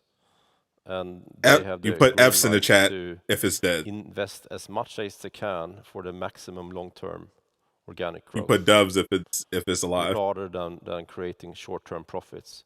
So the alternative would have to slow down the user acquisition to generate more cash flows and profit on You the don't want short it to term. die? I don't want it to die either. Hurt the business on the long term. I want it to be That's not how we revitalized. operate our business. And Campaign files already. a large share, correct me if I'm wrong, in your mobile business is driven by advertising. And given where we are today in the If they say that they're going to support Avengers, you commented a bit in the report that the market has slowed. Going forward into 2023 and What are your beyond, views here, I'll buy the MCU skin for Jane in today. the current environment and going into the fall regarding that? I think we have seen, major brands and some kind of other advertising If not, players being more cautious F's in on the the chat. market. Anticipation is That killing you. is somewhat hitting the prices paid for advertisement. At the same time, it's a bit lower user acquisition spend. So it's basically the difference between them that generates the profit. So it's a quite complex material to understand. I would like to look at this as a positive, that there is 4 in the morning. opportunities to take It is indeed 4 in the share morning. and to invest more into the long-term growth. And on that topic, the macro climate, if you look at it in a wider perspective, Come on, get to the questions. Incorporating the PC console into this and the lowered market forecast that we're seeing out there. Despite all of that, you Sleep is reiterated dying way to hear.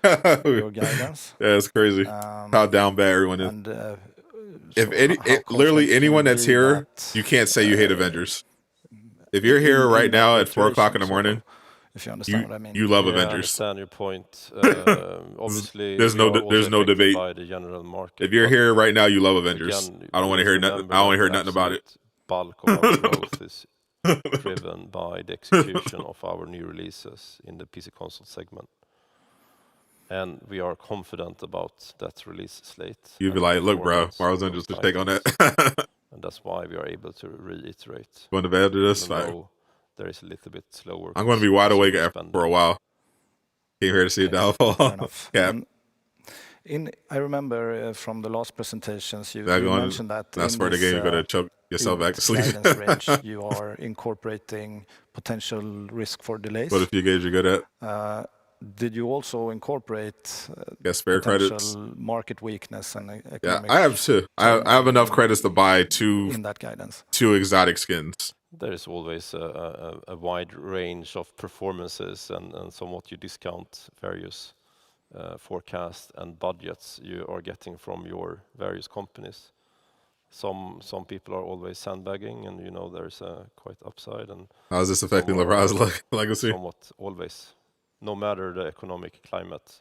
Just confirming that Michael Jordan is the GOAT. I think that is the critical point for us to understand. Make sure like subscribe with post notifications on. Absolutely. So I'm not overly concerned about this slower spending. It's a marginal effect. Gaming is a fantastic market. I'm bullish on the long-term prospects of the gaming market.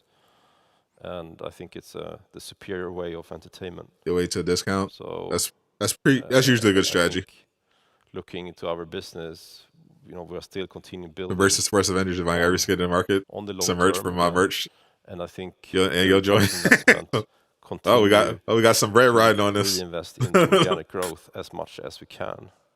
Hence the lower cash flow generation we had this quarter. And instead of PC console, instead of merch from the merch shop, just you can also just send me the money directly. Over last year, there was quite a big change in the margin. If you could just help us elaborate of the most important drivers of that. Well, guide you. Well, I think Biomutant was actually, according to management, Cash App, Sadot the Gamer. Last year, and it was an owned IP. Donation link in the chat, in the description. It generated a lot of EBIT. If you look at Evil Dead, it generated okay revenues. It was a success. But it had lower margin profile, both royalties as well as the development spend. That's one difference that made actually a significant difference in the margin. Okay, so there's no other major changes? No, but there's other titles. You know, look at last quarter, we had Valheim continuing performing. We have a number of other titles that, come on, you know, that were hot, or more hot than today. Yeah. Okay, and before we just a couple of questions on the big games pipeline. Johan, the IFRS project. They give up breaking news. Are you happy that it's over? Yeah. I'm bringing you the news. So super. Support the channel. That, I'm up at 4 o'clock in the morning. We have released the report. Make sure y'all have the news. That the implementation. Exclamation mark donate. And, that to show your appreciation. Obviously, it's a continuous process to uphold it and continue. I'm the Dr. Umar of Avengers. But it was. I don't know if that's a compliment or not. Very large project and a lot of internal and external resources spent to get it done. So yes. 9 here. I'm happy. I've been up since 1:30 in the morning. Challenge, if you have to mention one. For this. I think the main challenge is really it's a lot of you're looking into. The last thing I ate was ramen. Big group of companies. I think it's out of a cup. I mean, 300 legal entities worldwide. And what you are doing is that you on need the Magneto Avengers. That's better. Do a very thorough job of gathering. They shut the Avengers in data and information. Why they shut it down in the Q&A? From each of the separate. But I just get to the questions. I feel it. And then evaluate it and interpret how IFRS rules will affect this. Am I streaming D23? Yep. Affect it. You still need to do it, document it, and have a process. They like, hey, we're always shut down Avengers. Wow. Did the EY? Oh no. Watch it one eye open. And then also, there are more information that is gathered and presented externally. Have they said anything yet? No, we're still. This is the Q&A portion. The size of the they have not started asking audience questions yet. Is larger, which means that we are disclosing more information, and you need to process that information. And there were no main big expectations, and when you summarize the cash flow at the end of the day. They'll dodge the question. There were no main surprises when you summarized the free cash flow at the end of the day. No. So, I mean, the important KPIs for understanding Embracer. I follow my YouTube channel for 8 months. Well, thank you. On the reported basis, I think there was a surprise that part of the. Well, you definitely should. Earnouts or continuing considerations should flow through the reported P&L. My questions were basically asking if they're going to support the game or leave or drop it and move on to other very complex. Other IPs. We have done a lot of acquisitions, and each acquisition. But they don't even answer these questions. In the best, you know. I mean, they told. I got It's very Maria from Embracer said she's adding my question 2 or 3 to the Q&A. Companies that have specific. Unless Maria lied to me, they're going to ask the question. Okay, thanks. We have a lot of incoming questions here as well. I'm going to have a look in the iPad for those. Here we go. In just a minute, but I want to ask you first on the games pipeline. Saints Row, obviously, you're excited. There's only 5 days left. Get to the questions, bro. You're killing me. There have been some other media talks during the quarter about another of your big games. Oh, yeah, that you killing me with this. Transitioned between your studios. Are you okay Maria to Hill. comment and Maria give us Hill. a bit more flavor on that one? No, I think it's always things happening in our AAA pipeline. It's too late to ask them questions. Moved from one studio to another. We fast. expect that game to hold the quality. No one cares about Stage Row facts, bro. Overall, the pipeline is. Maria Hill from the Embracer Group. Not talking about that game, but emailed me directly and said my question is being added to Q&A.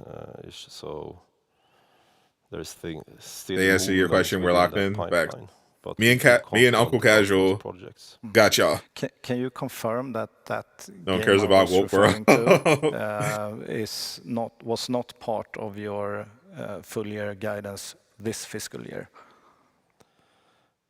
I can't. My question has you confirm nervous. whether, It should. but I don't think it's, What's up, it's a wrong Captain? assumption Appreciate you. anything That, but I can't really give too much color on that.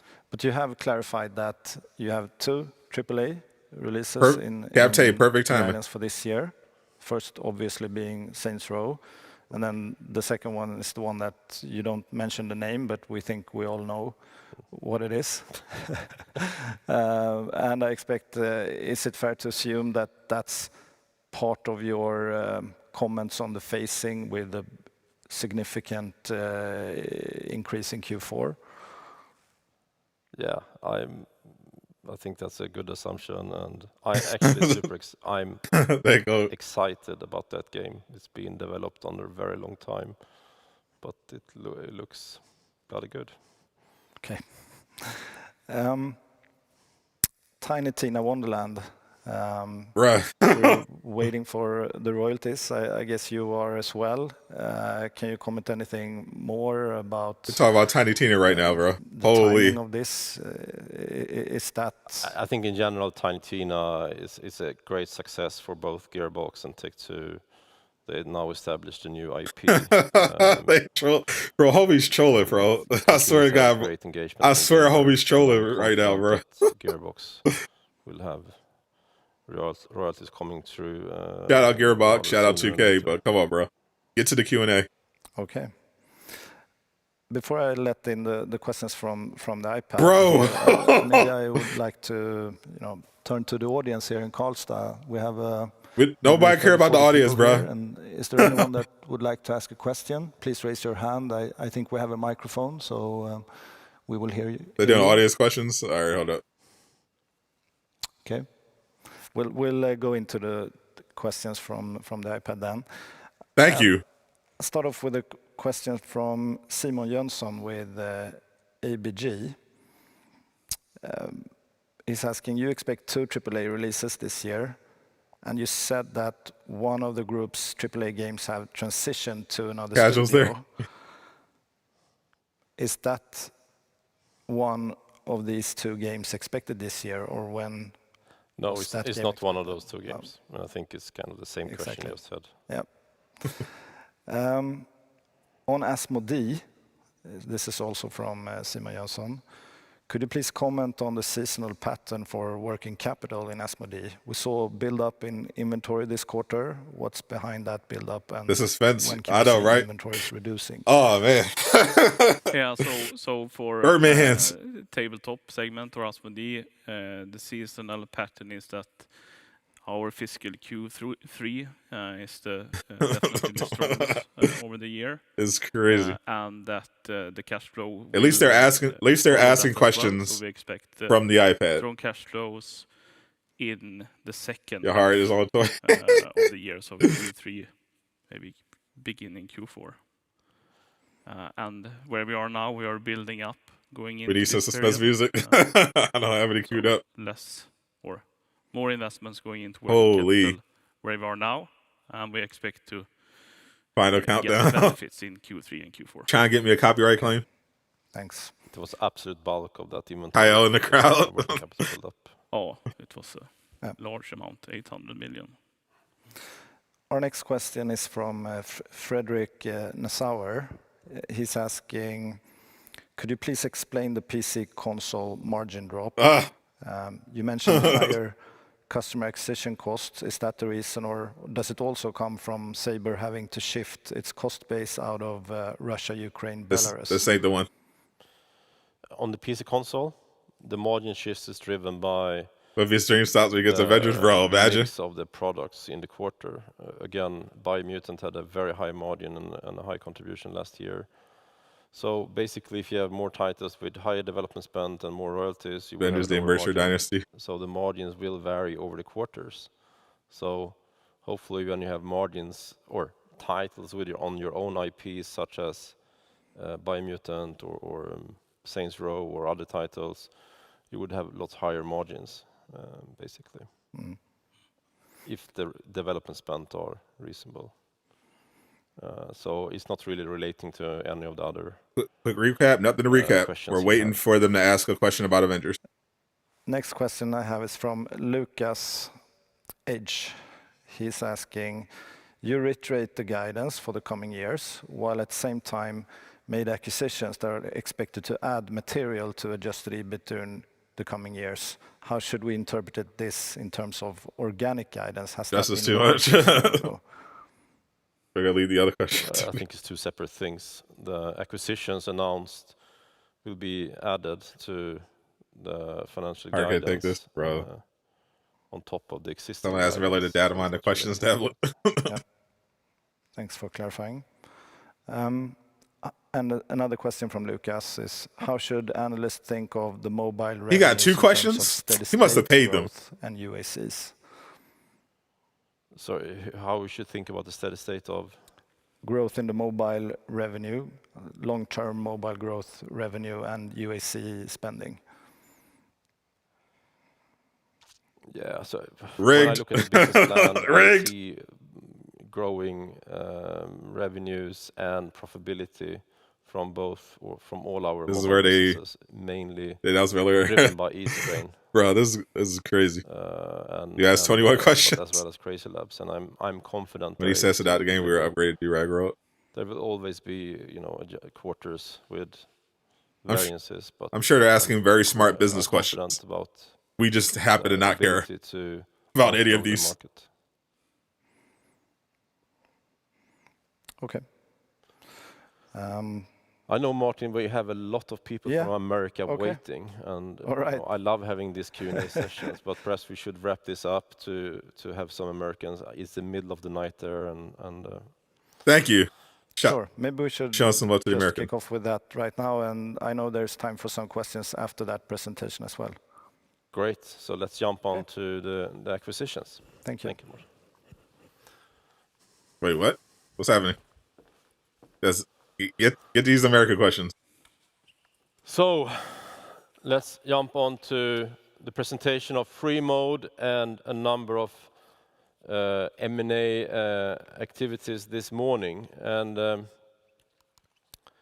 I like to start to say that we are disclosing the financial impact and purchase prices as a combined information this morning. Bro, so looking at the financial impact from acquisitions, they better be talking about Crystal Dynamics right now, bro. On a pro forma basis, are you kidding me? Companies would have between 1.8 and 2.1 billion in net sales contributed this year, and between 550 and 750 million in adjusted EBIT contribution on a pro forma basis. Now we're expecting the bulk of the transactions. Bro, we don't care. To be closed in the end of this quarter, end of September, or early in next quarter. Holy! Next year, we're expecting growth. Net sales of 2.1 to 2.4, and contribution of adjusted EBIT of 750 to 950. And in the year of 24-25, we see a significant. Bro, they are tripping right now, bro. They are drawing. That they're able to generate between 3 to 3.5 billion in net sales. I'm a PlayStation 5 exclusive player. 1 to 1.5 billion. Also worth pointing out in these acquisitions this morning.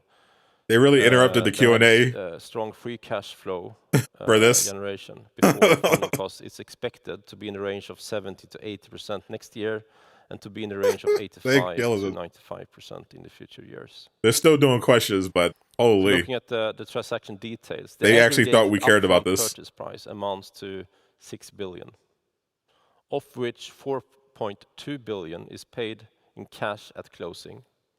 1.3 billion in cash. I don't need to be recording this. Months, and 500 million is paid with Embracer B shares. The likely total deferred consideration. That's crazy. Linked to achievement of financial and operational targets over up to 7 years amounts to 2.2 billion.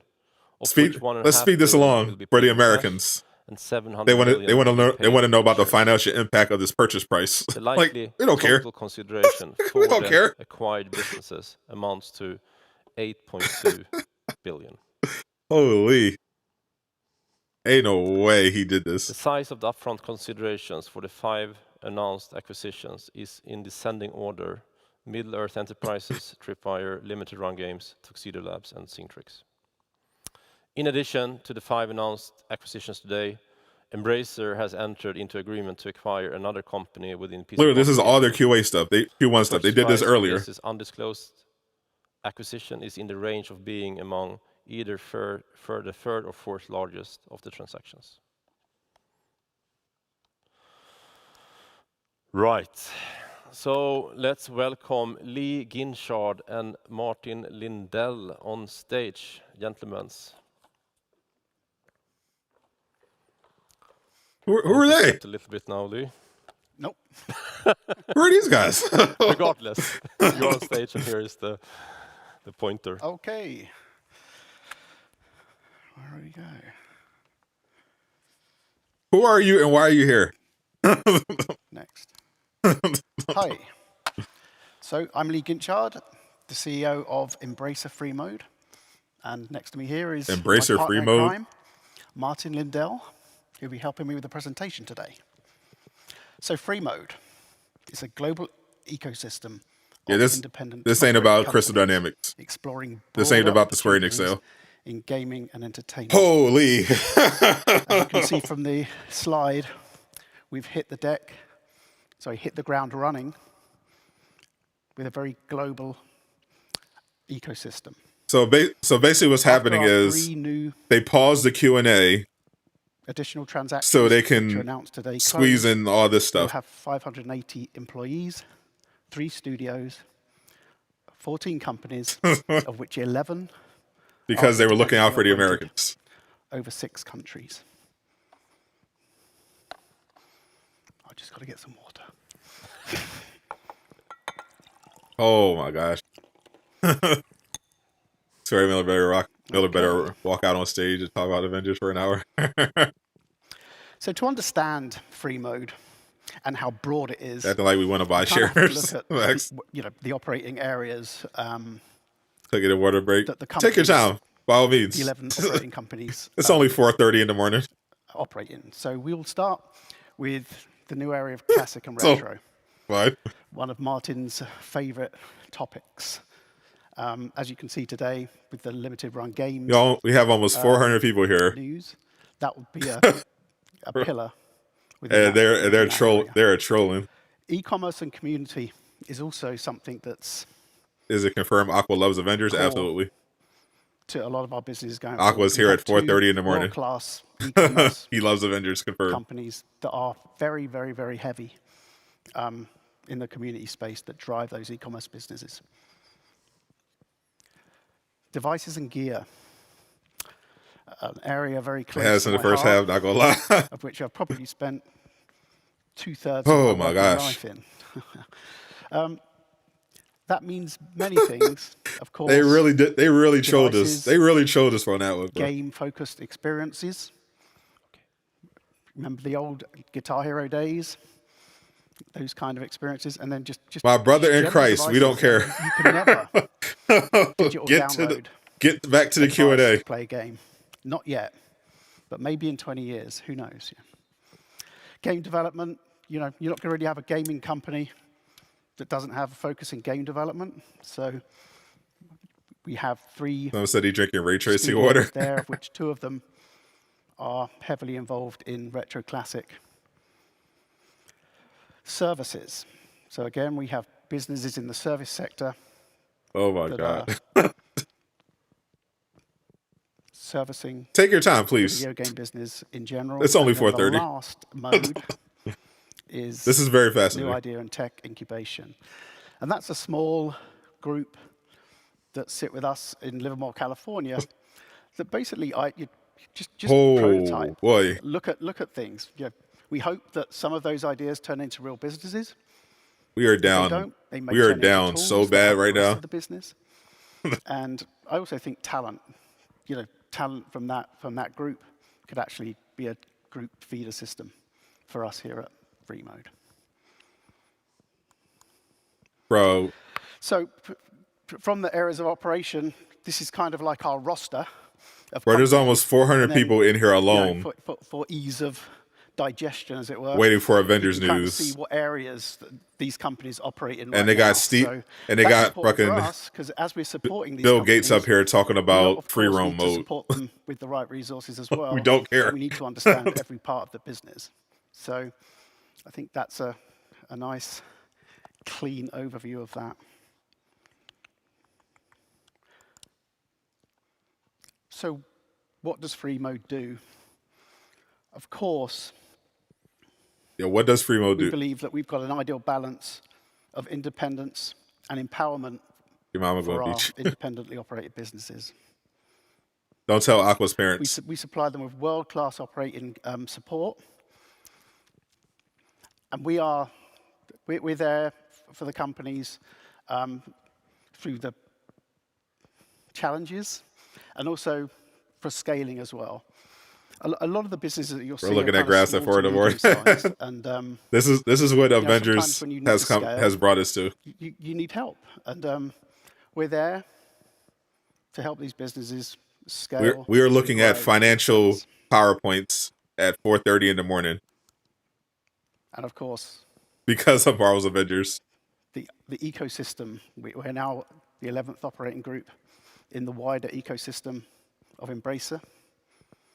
So the ASMR. This is the worst. Proud to be there. This is the worst kind of ASMR. So now they need to get Amaranth up here. Martin. Thank you, Lee. So one of the core tenets in free mode is retro and classics. Amaranth need to be doing this presentation. I'd like to start to say, maybe for us here it's obvious, but games are culture. And preserving that culture is they paused the Q&A to do this. Building the heritage for us as an industry. But also nurturing these classics is also an opportunity. So that is why we built this strategy around retro and classics. And formulating that vision look at her legs, the whole presentation. Back. To build Amaranth in the Thor's costume. Let's go. Of games, culture, and lifestyle. So what makes retro and classic special? As gamers get older, they want to relive the experiences that they once played. I'm too annoyed to fall asleep at this point. It's 30 years ago since the Super Nintendo. When am I doing a hot tub stream? Soon. It's 40 years ago since the Commodore 64 saw the day of light in North America. This means we have several generations of gamers that have grew up with games and they still continue to play games today. Everyone here watching. And they have fond memories of a lot of these games, and they are waiting for some of the games like the moment they leave, they're going to say something. Revived. Probably. New versions or just being accessible again, because maybe you don't have that old Commodore 64 anymore. Amount of Avenger skills you're seeing is insane. There's another aspect. You won't be able to sleep out there. Over time, players also love to embrace. Tell Steve Jobs to get off the stage. Of classic games. Oh my gosh! We're talking about pixel art graphics, chiptune music, and this is something that also new modern. This man really stopped the Q&A for this. An example is Wunderling from Bitwave or Huntdown from Easy Trigger. 382 shells. So games are inspired by classic games, but for new platforms. We see a genuine interest. This is shown through Brian watching this by this. Documentaries. Brian probably watching this right now with Maverick curled up in his lap. It's also a bustling, diverse scene. The audience is made up of everything from. Imagine not knowing who Steve Jobs is. Holy. Generation X female gamers. This generation, that man. Are like classic arcade games as a category of games.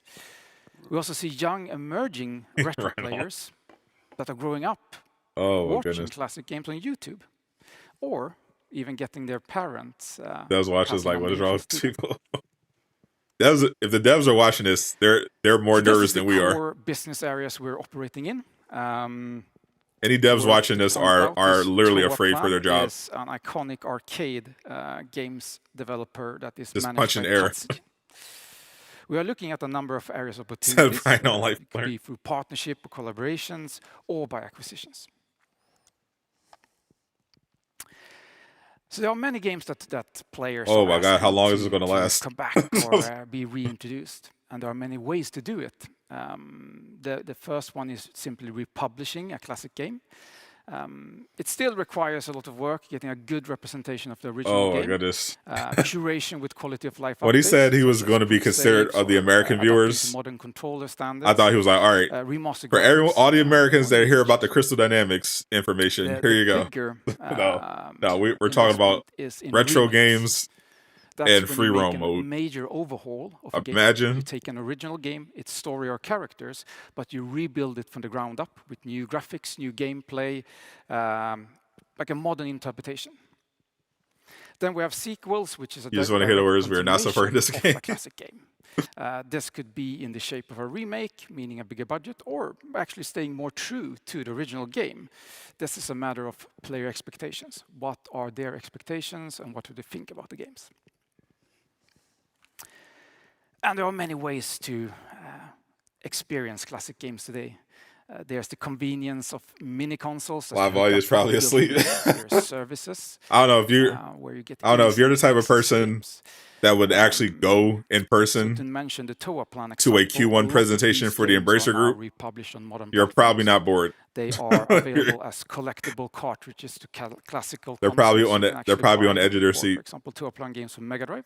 There is a live audience. There's like 40. There's like 40 people in the audience watching this live. City 5 Mini or the Egret 2. And they're also live audience is a group of students forced to be there. So all these paths, they have in common that we are making fan favorites. No, there wasn't questions because no one raised their hand. No one wanted. They just wanted them to get to the iPad. Thank you, Martin. Lee, I know you had a video, a very short one, and I think we should see that. Don't show the video. Free mode before jumping into the first acquisition this morning. Sure. Oh my God. About to show us a video. About to show us their trailer of free mode. Oh my God. Close this at 3 in the morning. They're in Sweden. This is like normal for them. It's like it's like 9 a.m. over there.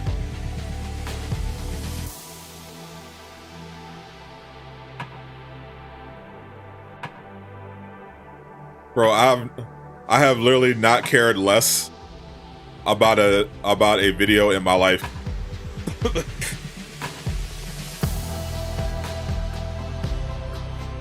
I would literally rather watch a car crash than their free mode trailer. Yes, we have some American friends waiting. Yes, quite a few actually. I know. Look at them; they're all lined up there. Where are we going first? Are we going to Apex, North Carolina? I think we are. Stop making jokes. You're not funny. Get to the stuff. Josh, Douglas, are you online or are you asleep? Get to the things. We're here. Yeah. Fantastic. I'm so glad to finally be with you here today. We have been talking for, is it 3 years? CEO of Limited Run Games. So they're 3 years. So they're talking about their new acquisitions right now. He's been stalking you for 3 years. Drip God. So welcome to the group, guys. So let's jump into the presentation. Holy. Awesome. That shirt kind of tough though. So we're Limited Run Games. We were established in October 2015, and we're based in North Carolina in the United States. We're kind of right near Epic. That's our big gaming landmark. We're a team of 69 people, and we are a collector-focused publisher of physical video games. We've been, manufacturing and distributing physical games for it's gonna be a while. The last 7 years, and we've published over 1,000 physical games, and that's these are the acquisitions that are already confirmed. Physical SKUs. Crystal Dynamics hasn't closed yet. Have released the new product basically. So once every 2 we got to get through these guys for first. Entire existence, which then is back to the Q&A. We have worked with pretty much companies of every size, small and large, Run Games, developers alike. We have worked with huge IPs. We've worked with small games. I mean, everything in between. You're about the more. We have a strong brand. Travis that could come back. Following online. We've got for sure 400,000 unique paying customers. We've got a social media following of over 200,000 people. We have a retail store. Press the like button. Let's get it, girl. Recently, and our grand opening attracted over 1,000 people and they were lining up for multiple Hit the like button days if you want them waiting to hurry get up in. and get to the Avengers Our questions. sales channels are mostly direct to consumer through our own website, but we also have recently started doing some distribution into full retail. Your phone died for 30 minutes.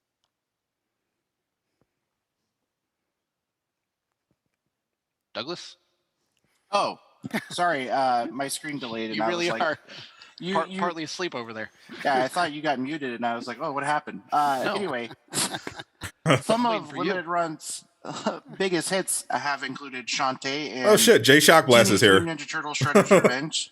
With Shantae, it was one of our re-releases. I know of the Jay original Shockblast is doing a Shantae game presentation. on Game Boy Color, which with us had sold about 13,000 units, which is 3,000 units more than the game had sold when it originally released. Yeah, he in loved Dragon Ball. 1998. So that Holy. clearly showed there's still demand for retro games, as well as just bringing back some old IP like Shantae in its original form.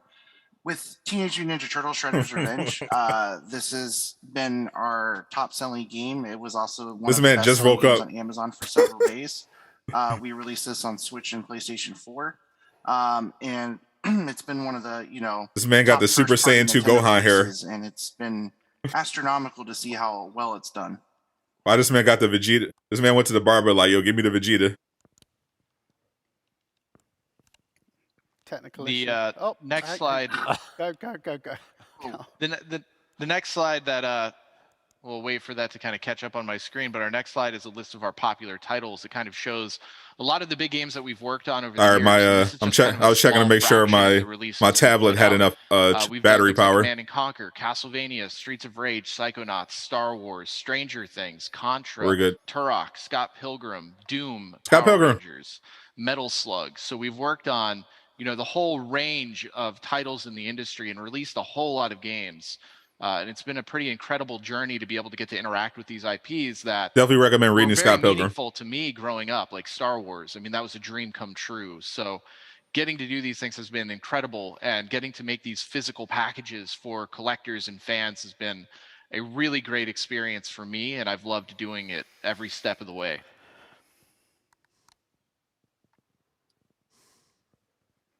Do I dare touch it again? There you go. Cool. Yeah.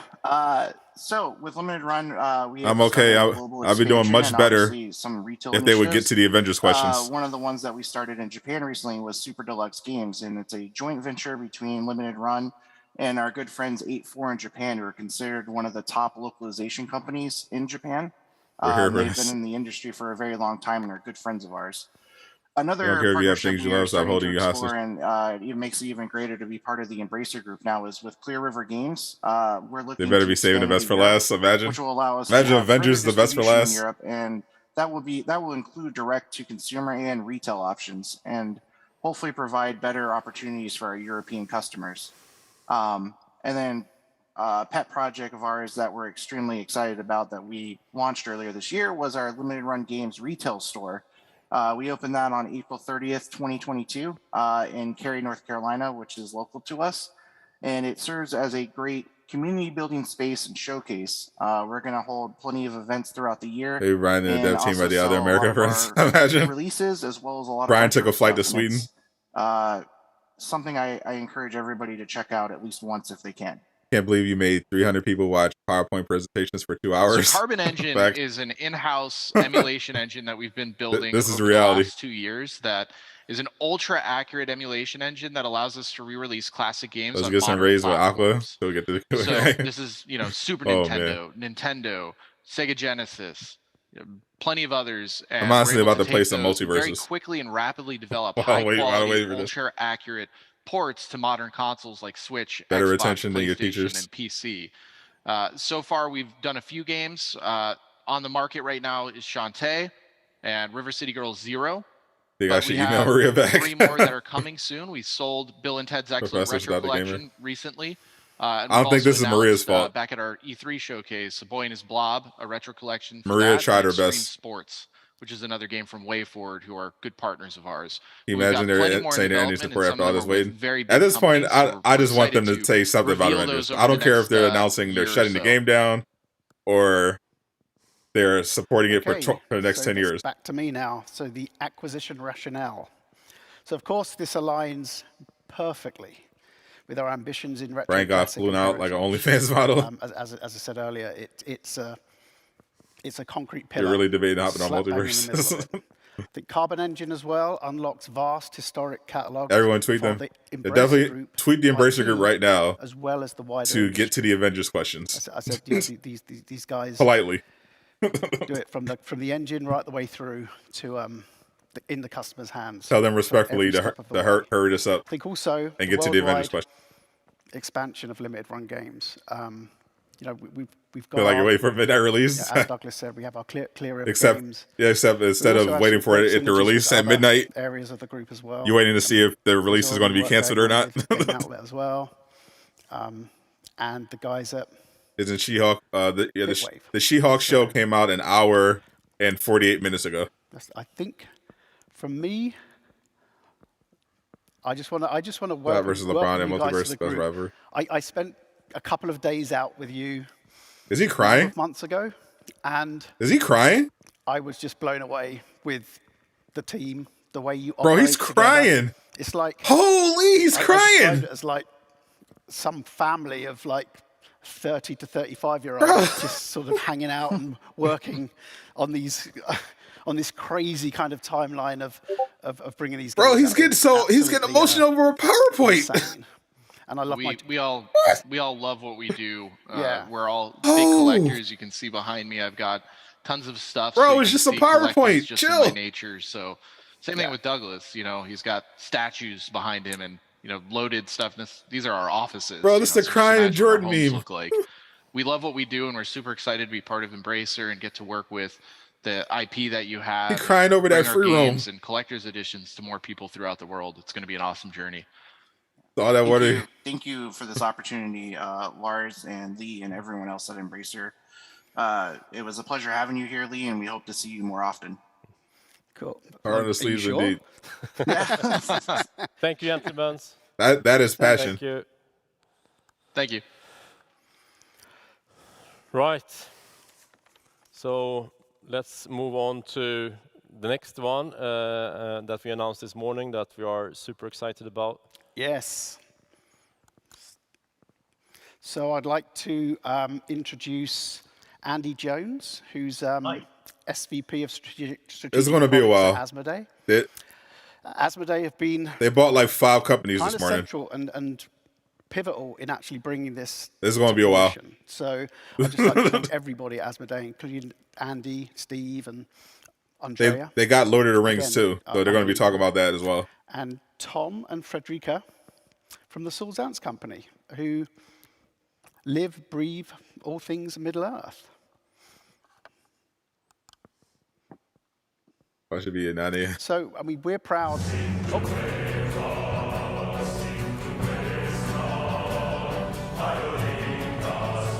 They did a special Lord of the Rings presentation.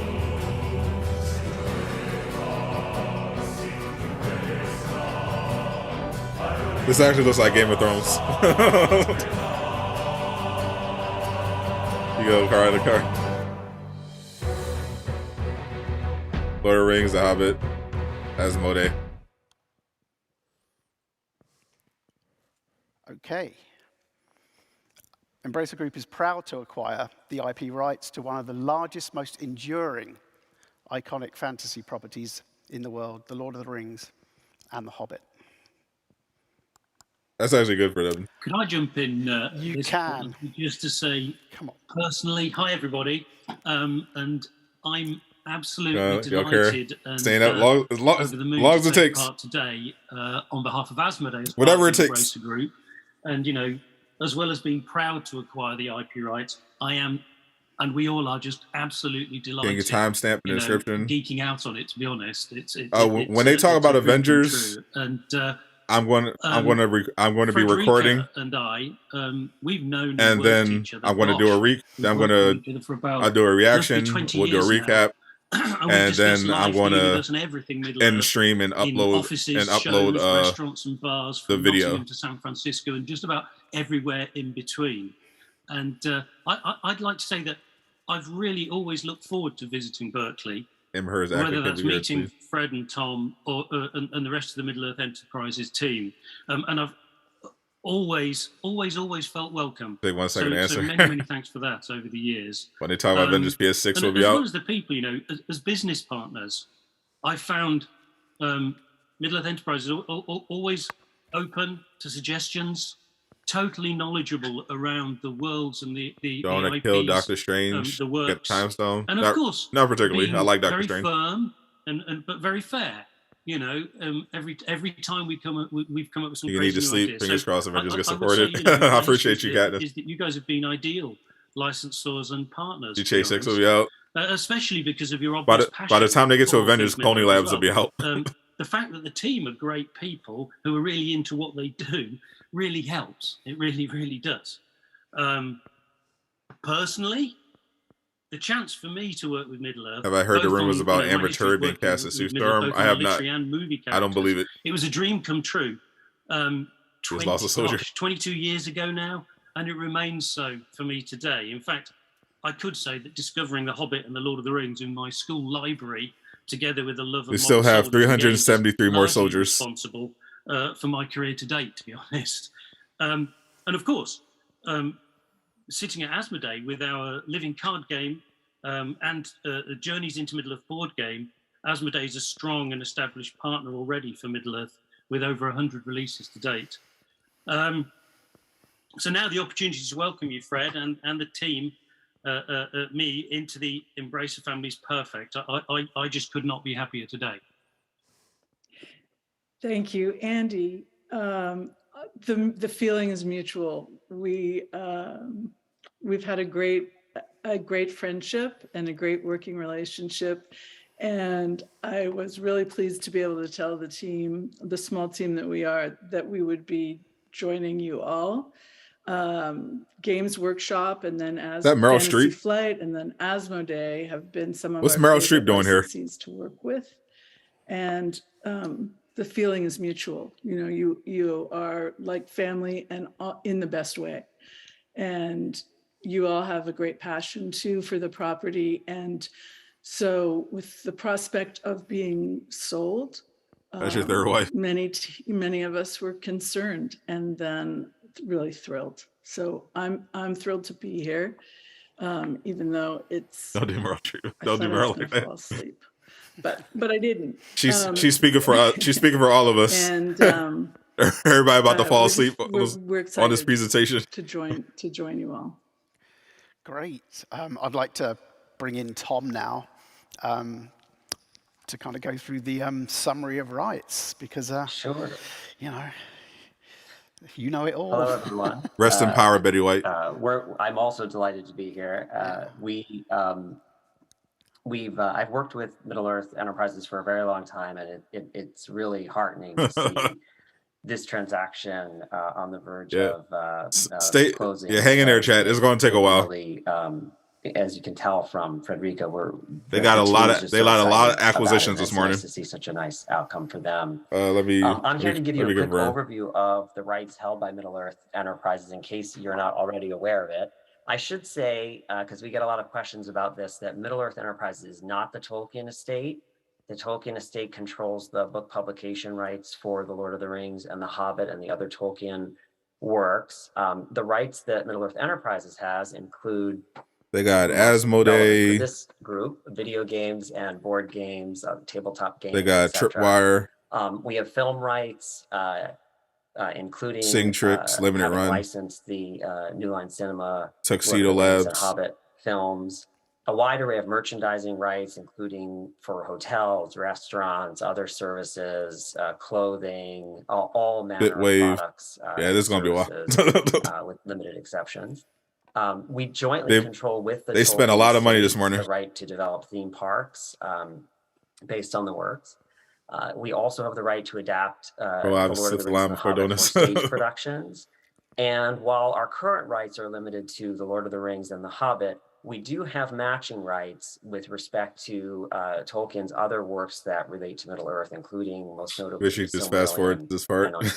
You're here for yeah. Hey. What's up, Peter Odin?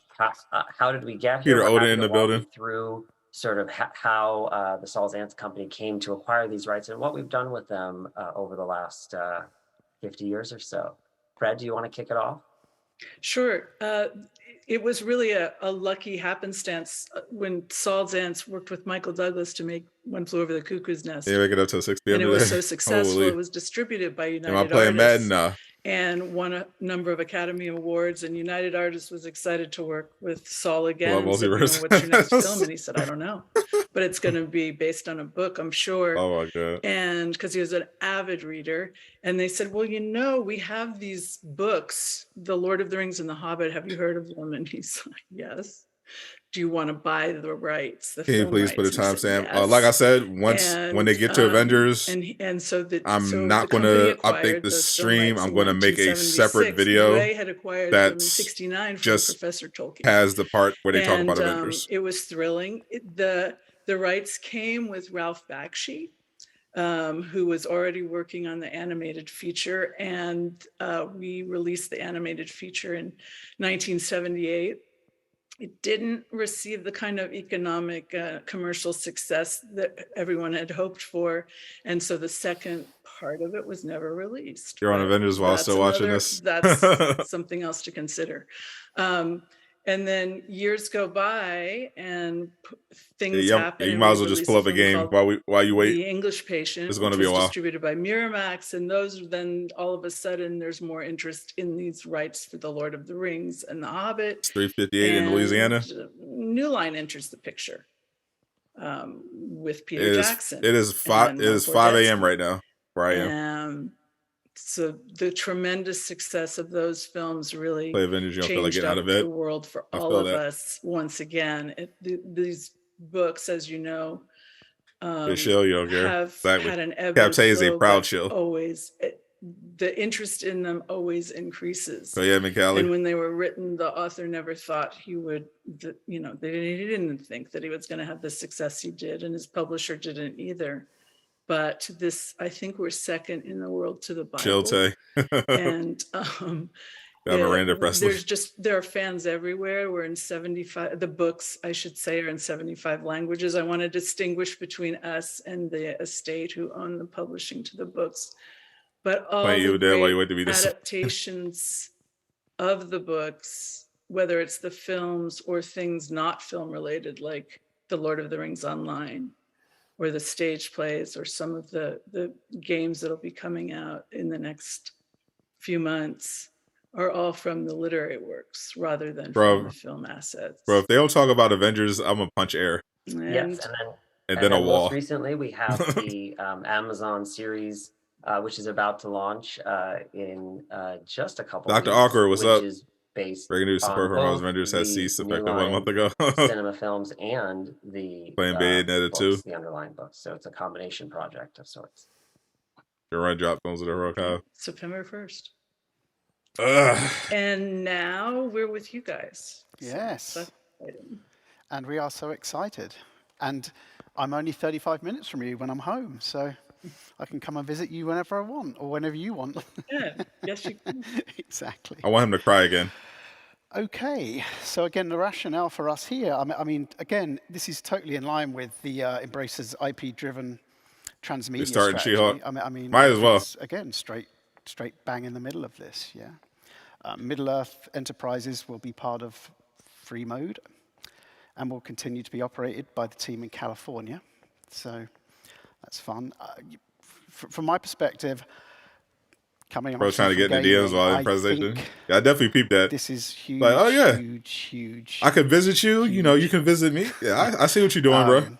For us as a company, of course, you know, we have our existing licensees doing existing projects, but I think if you look, our reset will uninstall Avengers for everyone. The talents we have here at Embracer Group with the people might do that on their own. The other operators, depending on how this news goes, and just the most diverse development. That water disappearing. I think he is destroying that water in the medium and the long term here. That's a big bottle. This starts to get very interesting. For us. It looks like a gallon. And again, I think this is. You've had the rights for Saul's Ants have been 50 years. What with a uniform? If you think, what can we do with it in the next 50 years? Yeah, your mind starts. Have to I seen boggle She-Hulk? and you go crazy I've on literally it. been here since 3 a.m. So I think I have not had from time to watch from my She-Hulk. perspective, to build new I've been here this experiences entire and time. stories that delight fans for the next 50 Watching years, PowerPoint presentations. and hopefully as much of that can be Embracer talent. Thank you for staying up with us. Thank you for staying up with me. We also respect our other partners in the wider industry who, again, have also got many talents and do. We feel as well with our tears. Justice as well. So, Andy, I'd like That's a you super to hour. just He drinks go water through some and of then the cries it out on rationale the on command. Asmodee and maybe the last 2 points because you know more about games than I do on that sense. So. Thank you. I'm not so sure about that, but I mean, actually, yeah, the acquisition rationale. Feel like you joined a school Zoom class by accident. Actually, I've got a bit of a confession, and I think it kind of goes to the import of what we're talking about here. And it's just that I struggle a little bit, actually, when describing Middle-earth as a property or a franchise. You could have watched She-Hulk multiple times. But it feels, you could have watched a movie. A little like describing Shakespeare as someone who wrote plays.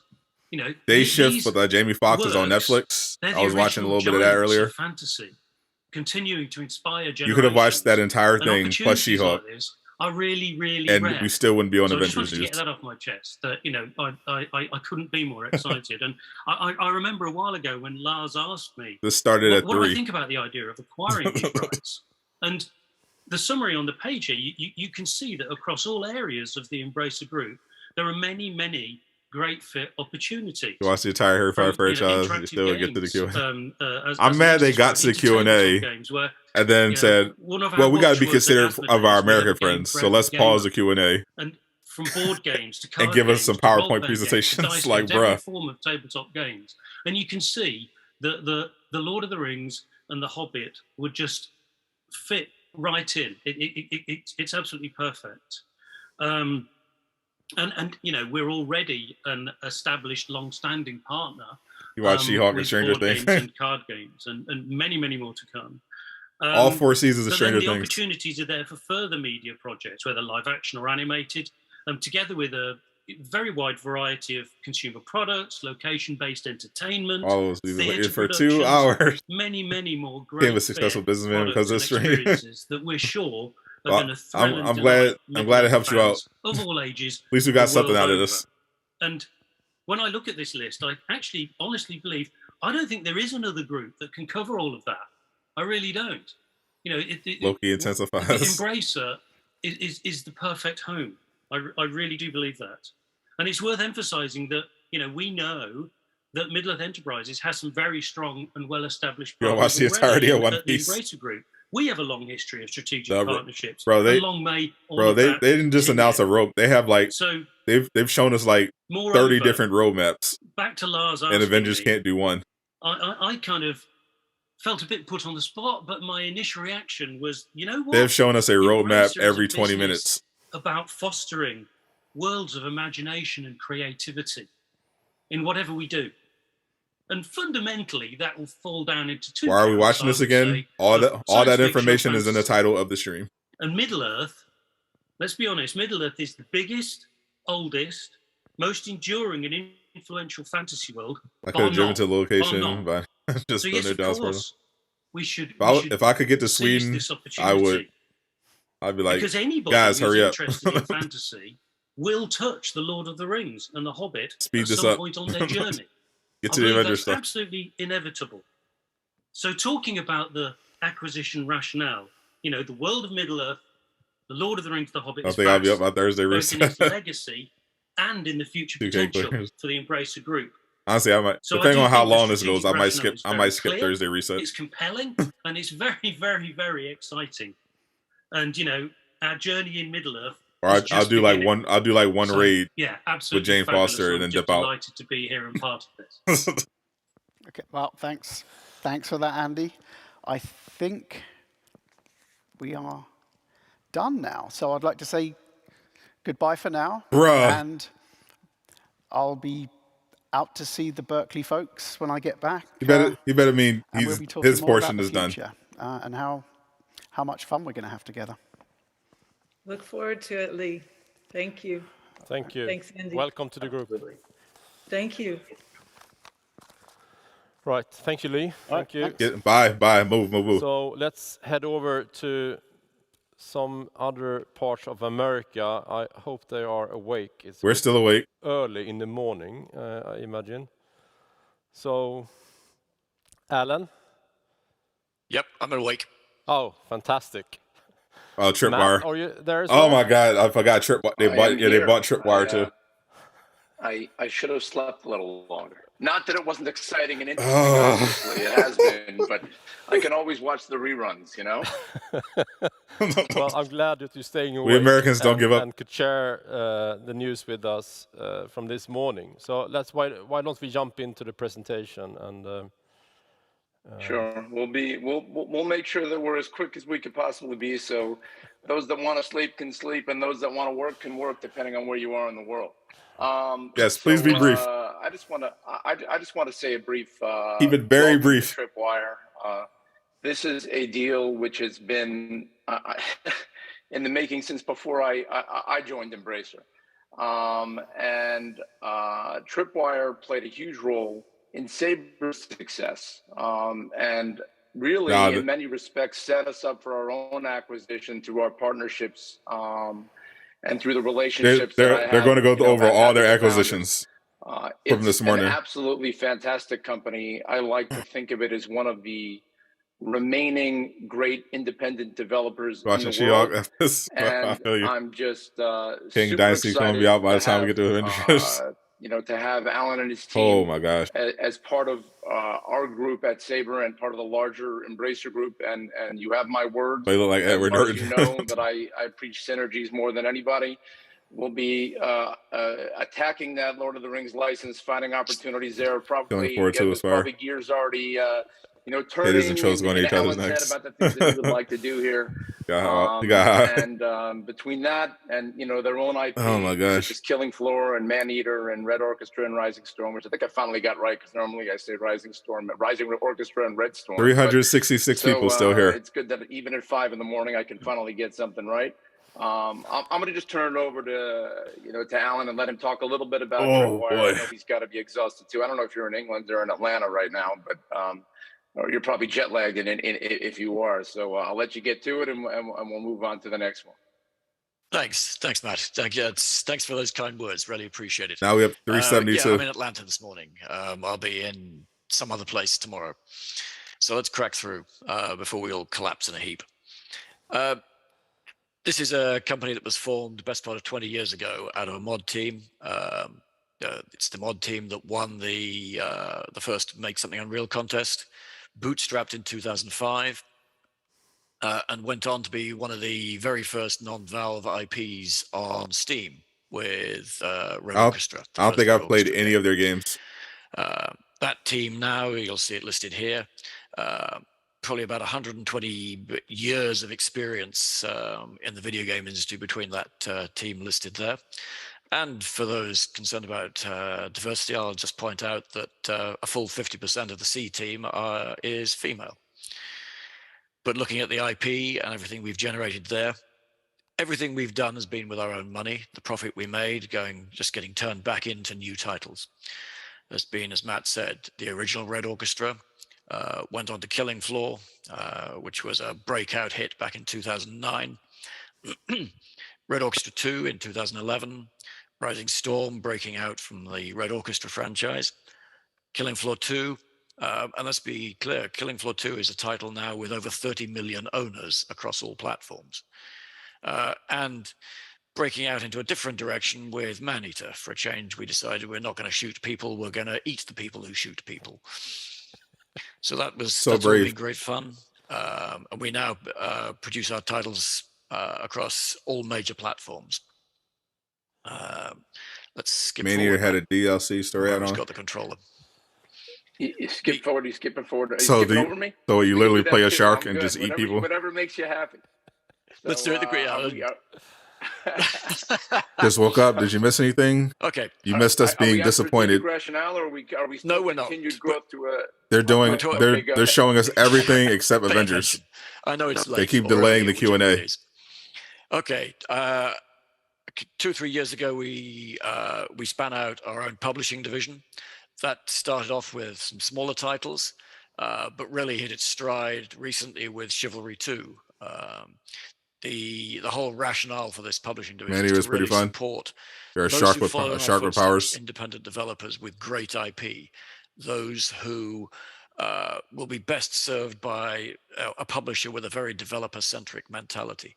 Someone like us who has all those years of experience that can use that experience to help developers make the very best title they can possibly make for all our benefit.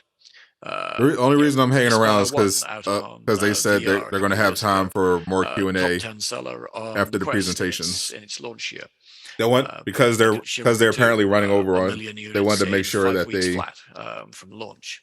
These are great did these presentations for all their new acquisitions. The sequel to Aspire, which launches later this year, Deceive Inc. launching early next year. To make sure they can do all of them.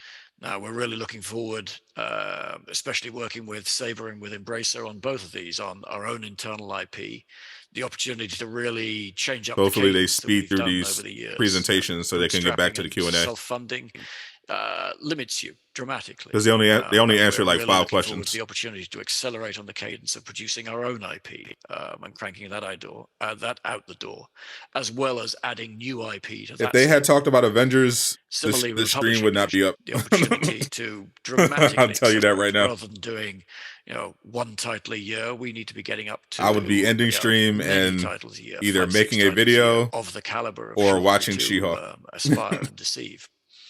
Let's make the point there. It says at the bottom there, our style of publishing is. We gotta wait for them to get through all these new acquisitions. Sure that we have long-term partnerships with those developers. Aspire is the perfect example.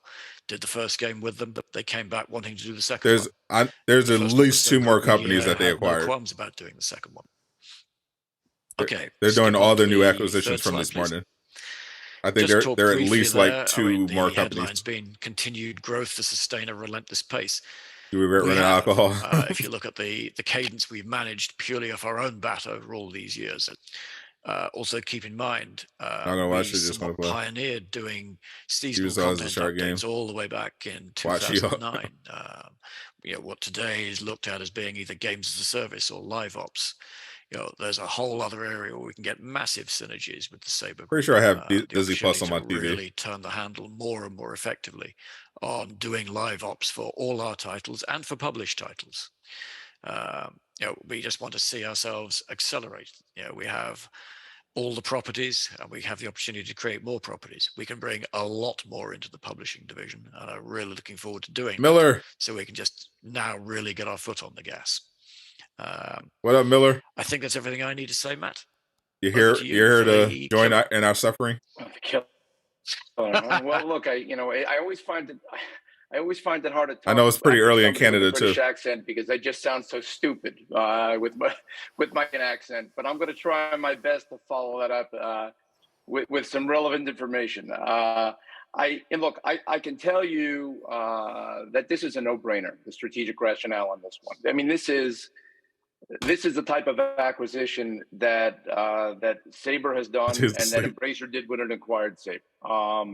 This is all about taking one of the best they went downstairs and made breakfast in the world, the Avengers, and giving them the freedom. You love Manning and Shark, best game ever. Basically, we're taking the 6 bags of M&Ms and a glass of orange juice. Developer, what do? You run on that treadmill. You try to keep the lights. I'm running on two cups of top ramen. What's going to happen at the end of the what's going to happen at the end of the year, and how much money do we have left in our account? What can we do? And you're always limited in that capacity. I mean, Tripwire has proven time and again they can create fantastic. They need to acquire you and pay your rent. I feel which I would imagine. I'm right there with you, Miller. A future treatment of some kind. Somebody needs to pay my rent this month. That may or may not happen. Well, not my rent, my mortgage. No comment. Embracer needs to pay my mortgage this month. And if you look at Maneater, which was a fantastic game and actually was a great partnership with PlayOn. Right? I pronounced that right. I mean, that one I should know. So it was Koch. Whereas Crystal Dynamics was not one of their. I won't say is not.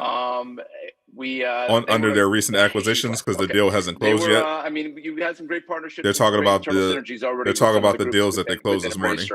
And so Right we'll now. be able to expand on those things. And really, we also, it's worth mentioning that we, our plan is with Alan to help in his ambitions to acquire studios that he's already worked with, and that'll Literally be as soon as we hear about Avengers, we're probably going to have that conversation. I'm ending stream. We still need to. We signed. We still need to close, but look, there's a reason that it took so long to get. I'm ending stream, Tripwire upload a video, and and done. And I'm going back to sleep. Tripwire didn't really.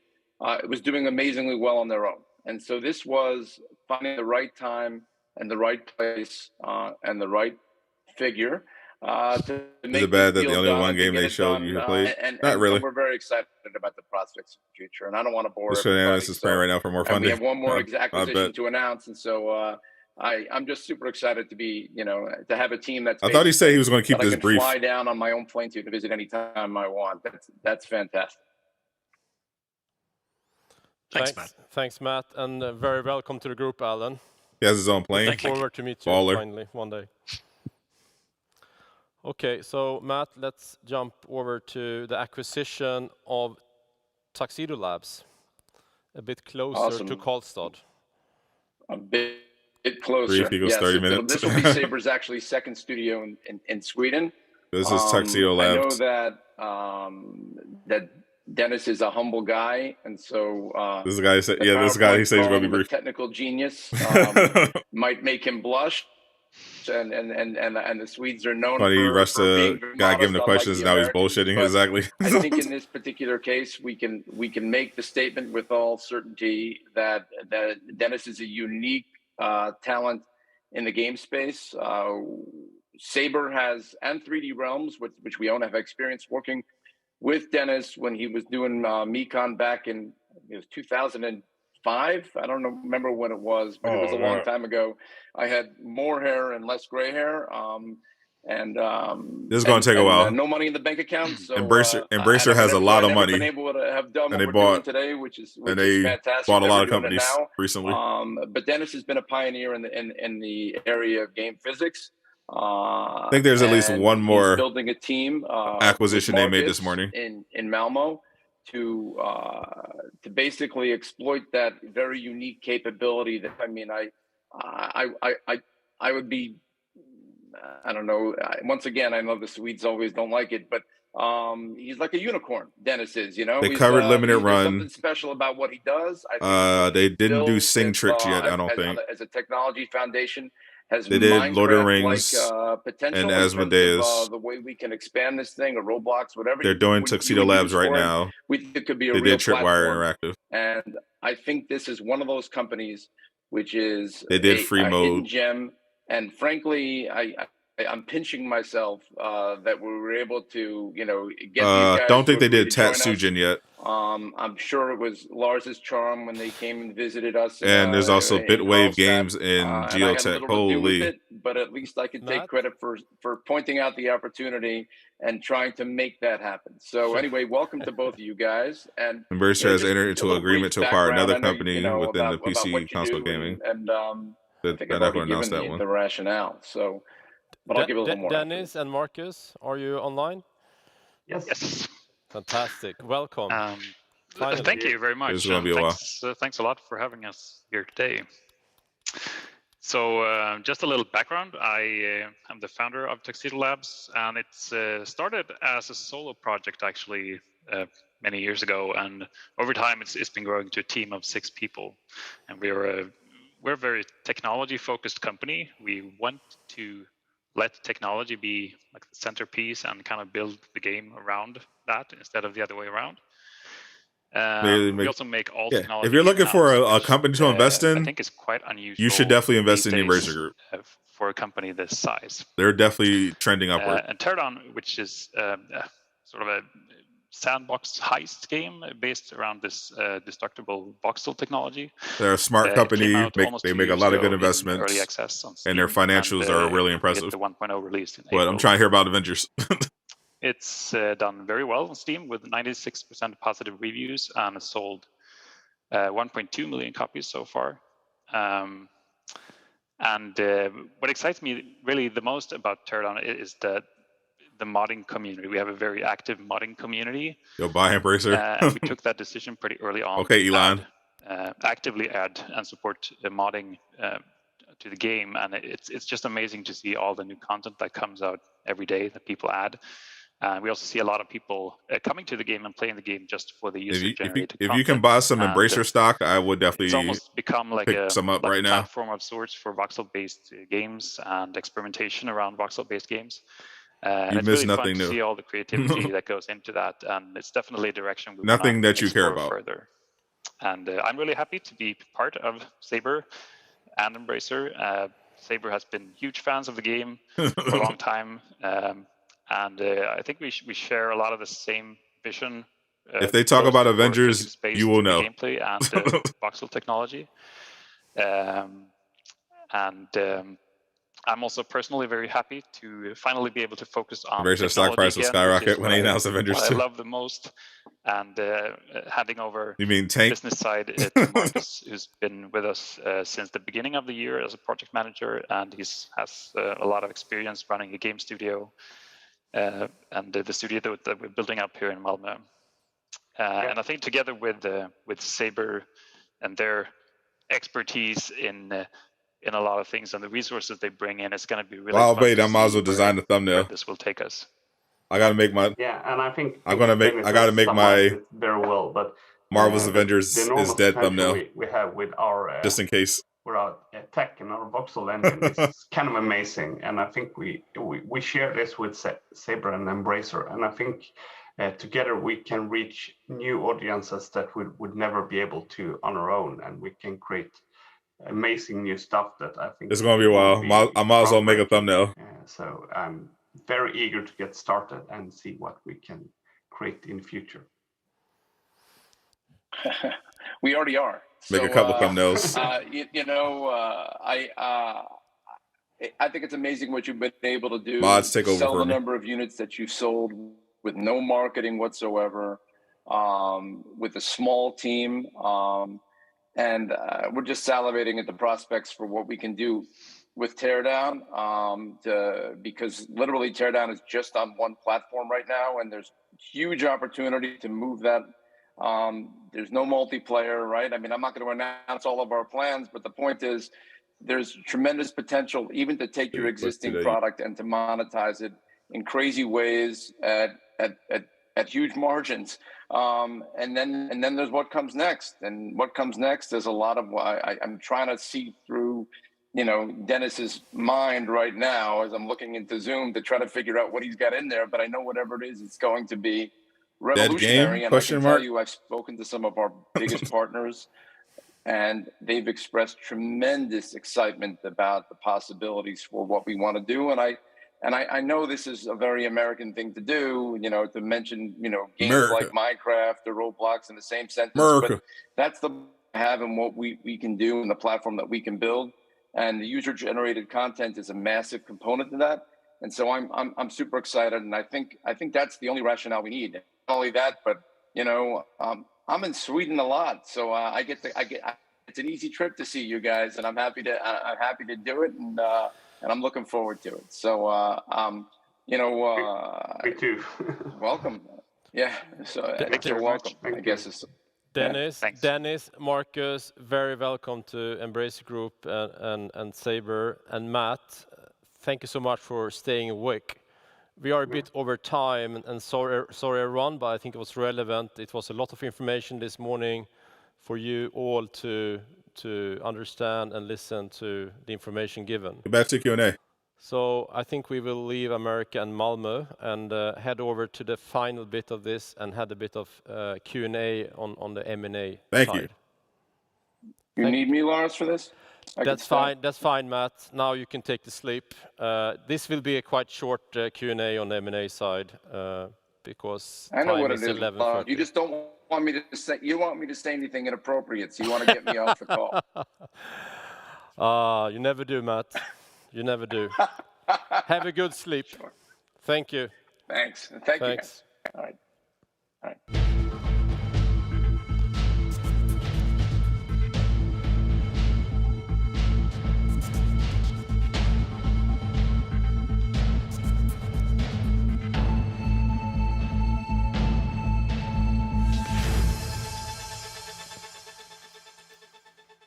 back to the Q&A. Let's go. Okay. Welcome back to the final part of this presentation, the final Q&A. I know we're running a bit over time, but maybe we can spend some 5-10 minutes before we wrap it up. Thank you. How excited are you about all of this? I mean, there's so many questions that we could ask. How long have you had eyes on the Tolkien rights, for example, to start with?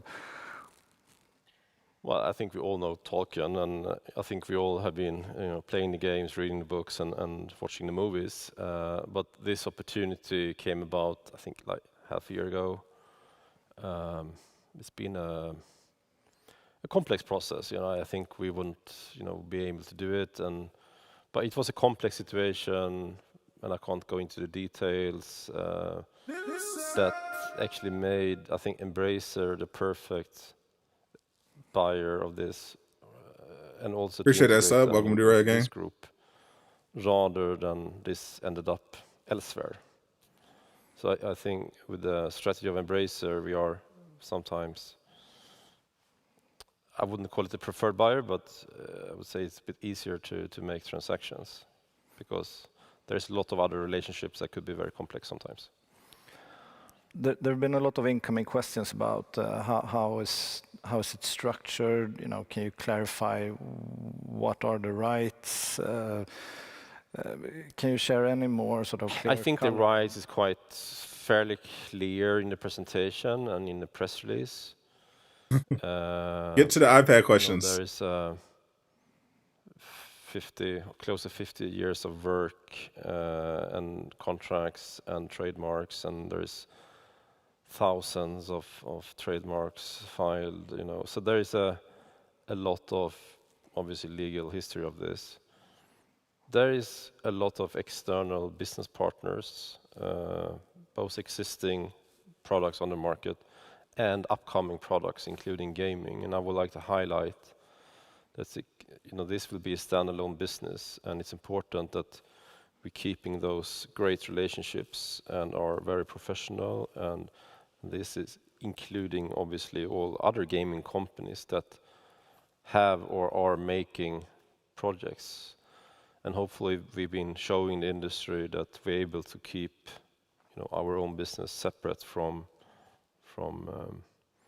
external relationships. Because if you look at Embracer, we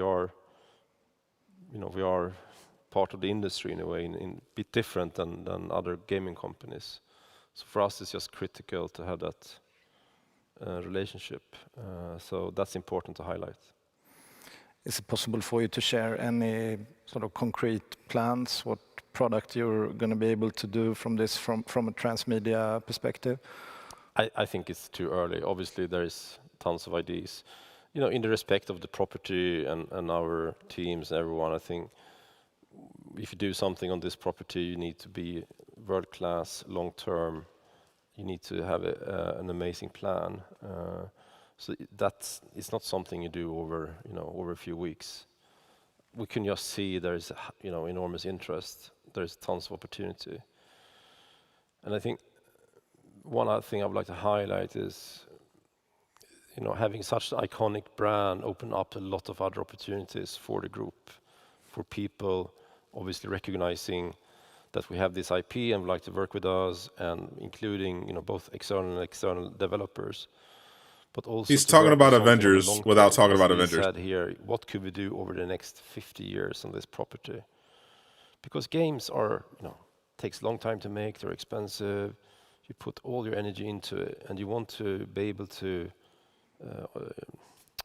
use that asset for a very long time, and that is obviously easier if you own and control IP. And maybe a question to you, Johan, in all of this.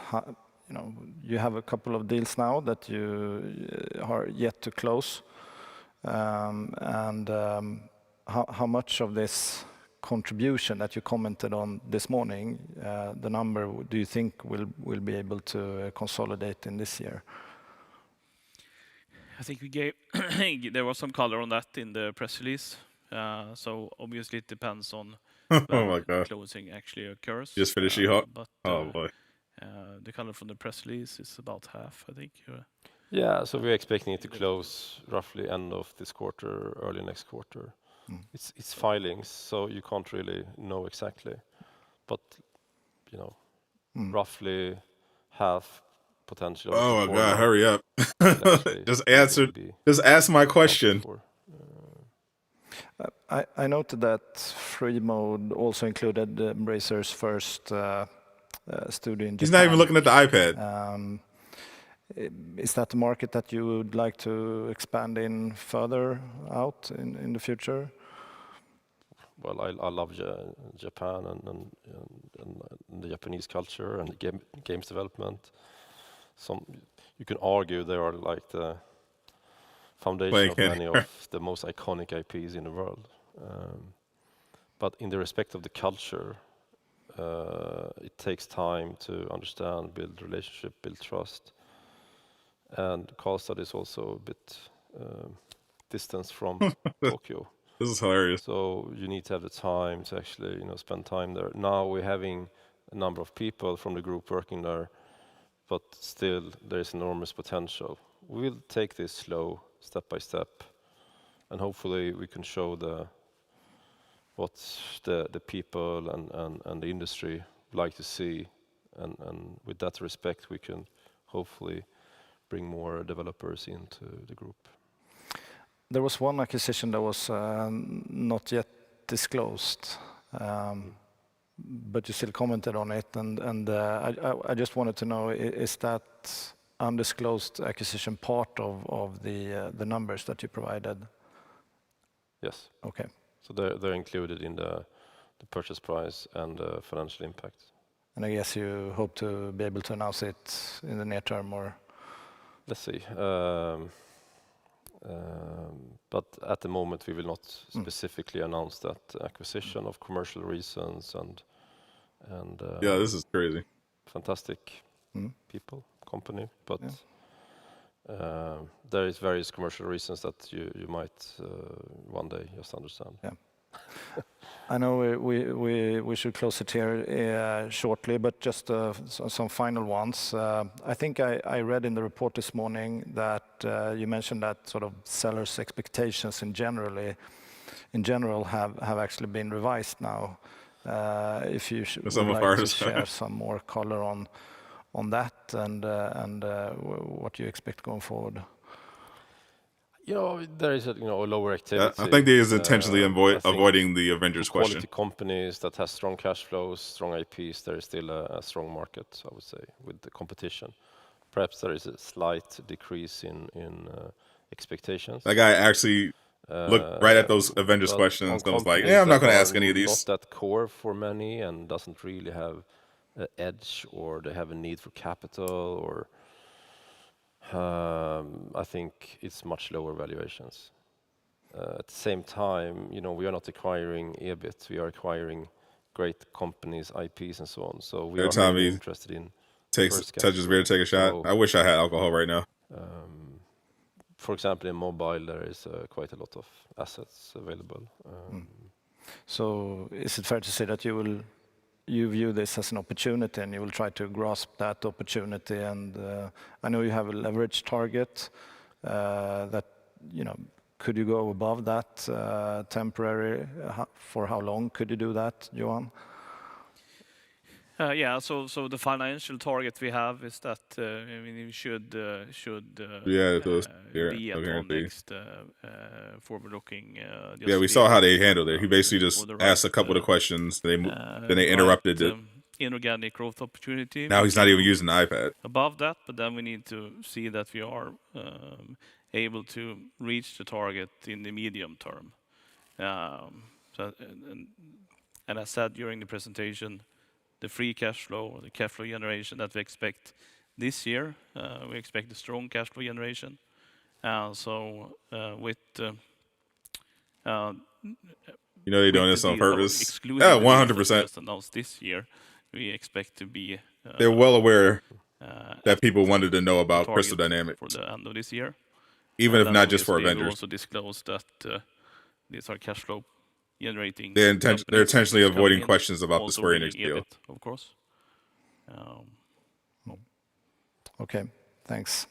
And just finally, you know, the next step here in the consolidation trend in the overall market space. Any trends that you would like to share that you think will happen here going forward? I can't see how many people they have on their screen. We are in so many segments, so they don't have the numbers up. I think it's, you know, obviously PC console is close to my heart, and I think it's an enormous excitement around the new consoles. I think the whole industry is going to Gamescom next week. There is an enormous amount of business development activity across the industry. I think people are excited about subscription. Maria didn't lie to me. The presenter just didn't ask the question. He went through like 5 questions on the iPad, and then got interrupted. And then when they went back to the Q&A, he didn't go back to the iPad. All the questions are on the iPad. He just chose not to answer any of them. Thank God. No, I prefer to talk about the real games and game experiences. So. And on your real games, your games has a lot of following and fans, and one of the questions that we have received tons of is your game Avengers, Marvel's Avengers. Finally! So I just have to ask that question since there's so many sending that in, and you know, can you talk about the future for oh my God, he's asking it. You know, it's one of the things with external licensing partners, without commenting on that game in particular, it's sometimes hard to talk about around external licensed IPs. And in the respect of those licensing partners, we need to keep that way. So I'm sure whomever it is within our group or externally from our group will share information when relevant. I'm looking forward to close the acquisition of Eidos Montreal Crystal Dynamics soon, hopefully very soon. Yeah. Okay. Thanks, well, my final question before you can wrap it up is just I noted in the report you wrote that. Well, guess we can wrap it up. That's it. Potential partners and investors. Not dead yet. Not alive yet. The deal should be closing soon. He tapped it. No, we are on a journey, and we need. Well, good night. Good morning, guys. I'll see you this afternoon. Stating before, we've been having conversations. I'm Sadot the Gamer, signing out.